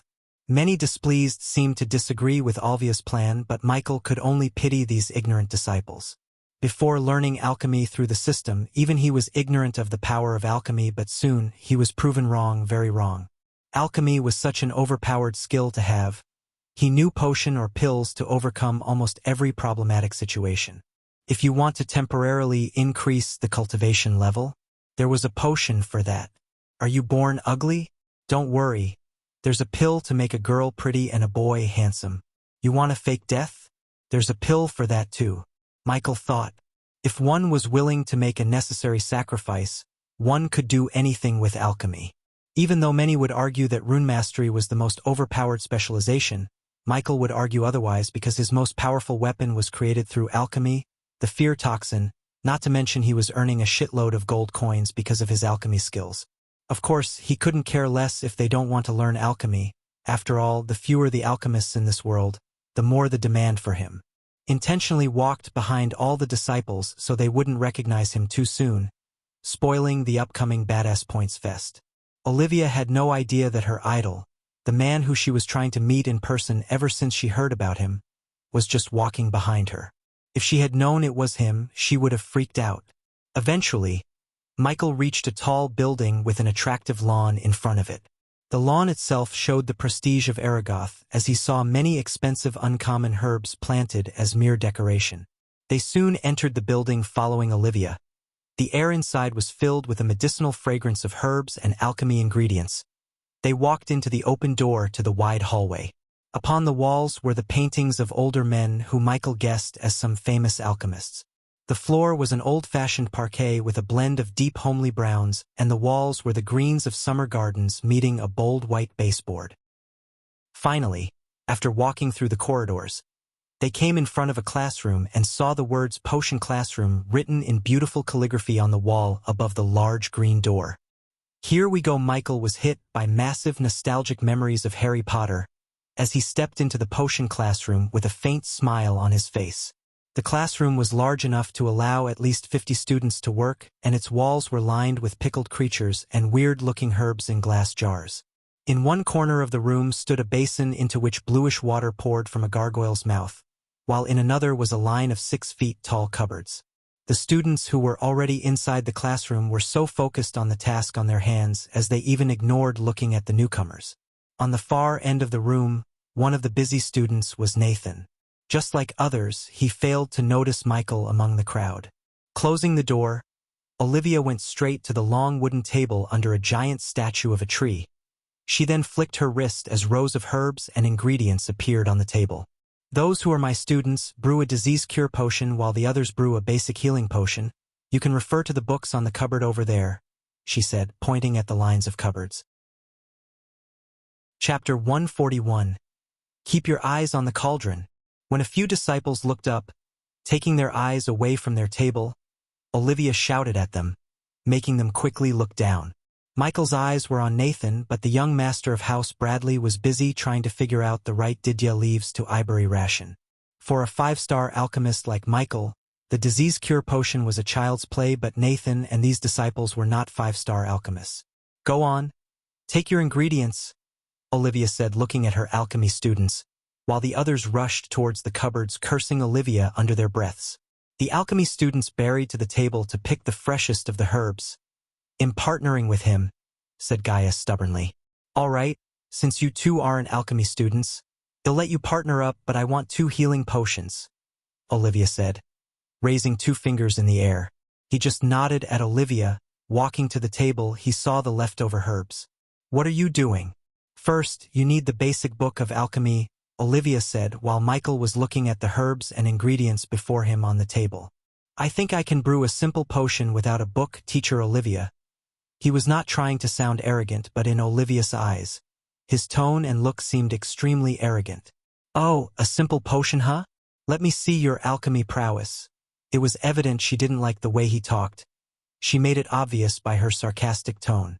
She wanted to teach this arrogant bastard a lesson after he failed miserably.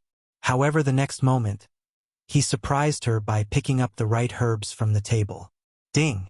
Congratulations to the host for successfully being a badass. The reward is 700 badass points. Hold this. Michael handed over the herbs to Gaia. He then rolled up his sleeves before conjuring the green alchemy flames. Wait! Olivia was stunned knowing that the green flames couldn't be summoned by anyone except alchemists. Olivia's shout broke many disciples' concentration. They instantly looked up in the direction of the commotion to see her staring at the green flames hovering above a black-robed youth's hands in shock. Don't try this anywhere, before Olivia could stop him. All the ingredients flew straight into the green flames. Ghost! From the distant Nathan recognized him immediately. You need a cauldron! Olivia shouted at him, but she soon closed her when a fist-sized ball of pure essence floated above the green flames. Ding! Congratulations to the host for successfully being a badass. The reward is 800 badass points. Ding! Congratulations to the host for successfully being a badass. The reward is 300 badass points. Ding! Congratulations to the host for successfully being a badass. The reward is 700 badass points. Ding! Congratulations to the host for successfully being a badass. The reward is 200 badass points. Ding! Congratulations to the host for successfully being a badass. The reward is 500 badass points. His lips curved upwards. He would never get tired of this sweet notification sound, no matter how many times he hears it. One by one, the essence shot above the green flame. Olivia was speechless. She just stared at the pure essence above the green flames. One could not extract the essence from the herbs with this much purity unless he's a godly-level genius.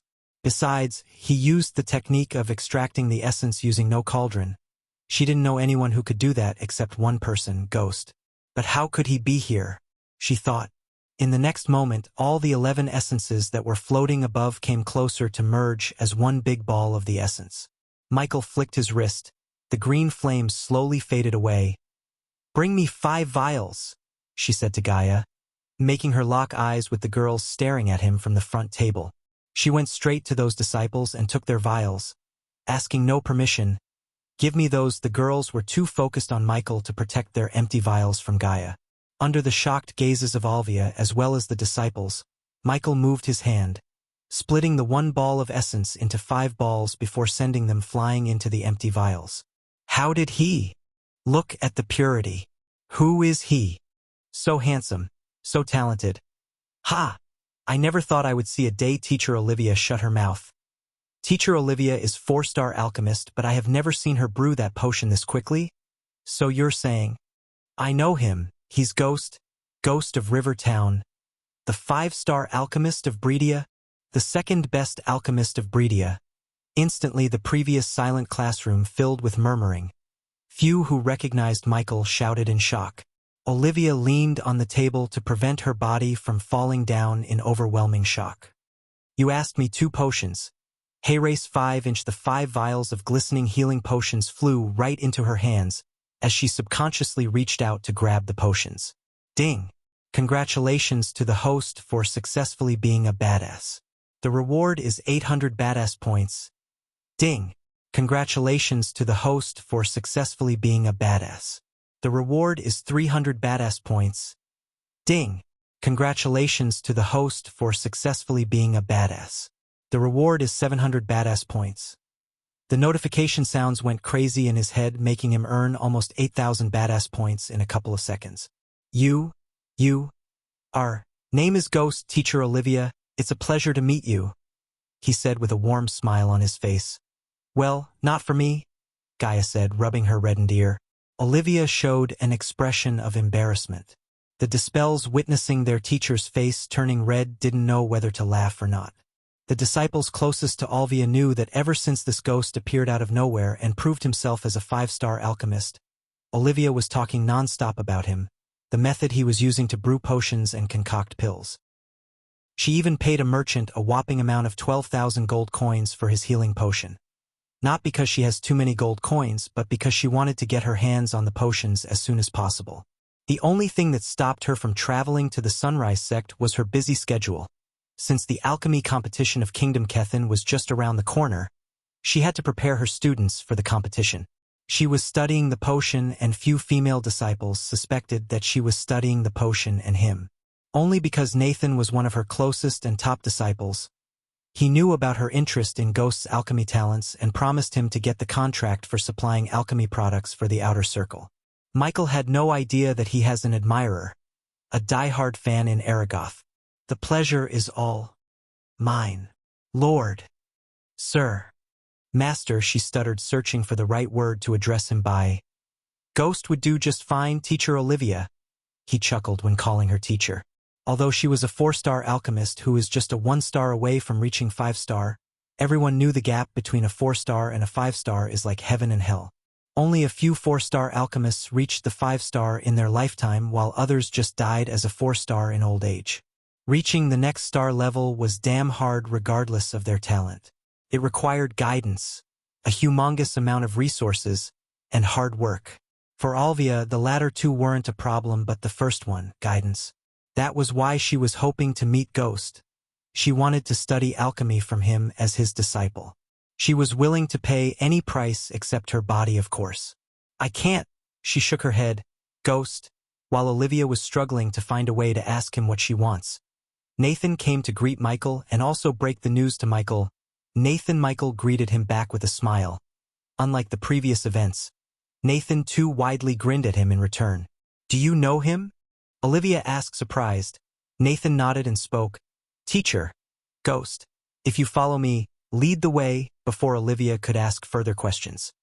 Michael gestured at him to lead the way while Olivia followed him behind to her room, which was located adjacent to the potion classroom. Walking behind them, Gaia creased her brows. She could tell by looking at Olivia's body language that she needed something from him. As long as it was not a place at Michael's heart, she might consider giving it to her, if she was willing to pay the right price. Until she came to Aragoth, she only wanted to test herself whether she has deep feelings for Michael using the love potion, but after seeing the way these girls look at him, she wanted to check if he has any feelings for her before some girl steals him from her. Having more than one wife was normal, but Gaia didn't want to share his soul mate with anyone else. She would rather kill all her competitions than share him. If he tried to find another love anywhere else after sealing the deal with her, she would leave him after killing that girl. In simple words, she hated harems. After leaving Aragoth, she decided not to waste any more time. The first thing she wanted to do after reaching Sunrise Sect is to find a way to make him drink the love potion. Of course, Michael did not know what this snake was scheming inside her head. He was too busy imagining the rain of gold coins he would receive after signing the contract with Aragoth. Chapter 142. Olivia's room was a textbook definition of a girl's room. Alphabetically ordered book on the book rack. Paintings of her role models who were some old men adorned the pinkish walls, while a faint fragrance of forest roses permitted the air. In the center of the room, a round sofa and a glass tea table could be seen. Obviously, the sofa was not as nearly fancy or luxurious as the sofas in Michael's room. Compared to those, what was in front of them was mediocre at best. On the corner stood a tall table where Gaia saw lines of expensive liquors. She then changed her gaze towards the corner, gazing at the vials of perfumes. She inhaled deeply only to be overwhelmed by the fragrance those small vials were radiating. Expensive liquors, honest brand perfumes. This bitch is rich. The latter changed Gaia's expression significantly because honest was a brand used by only the richest, such as the royal family of a powerhouse kingdom and powerful female cultivators. An ordinary noble or even a queen of a small kingdom had no chance of getting an honest perfume. Gaia hated spending her own money in extravagances like that. Instead, she always used the money to bribe ministers to extend her power in her father's regime or bought cultivation resources. It was Zanali, her stepsister, who would spend a large number of gold coins in just perfume bottles alone. Because of that, Gaia knew about the cost of honest perfumes. After spending the last 6 months with Gaia closely, Michael learned to read even the smallest changes in her face. He could tell by looking at her face that she's yelling Olivia seemed to be crazy rich, human. Please, make yourselves home. Olivia gestured at Michael to take a seat as she went to the liquor stand to pour him a drink. Just hot water with a few drops of angel lime for me and Elia, said Michael after noticing a crown-shaped fruit in one of the herb pots. Oh, Olivia was surprised but quickly grabbed one of the fruit and poured their drinks. What happened? Nathan asked with a slightly amused smile on his face. Michael began to explain the events before the potion brewing after Olivia gave him the drink with an embarrassed smile. "Teacher, you should really stop making other disciples take alchemy tests," Nathan said, chuckling at his teacher's little adventure with Ghost.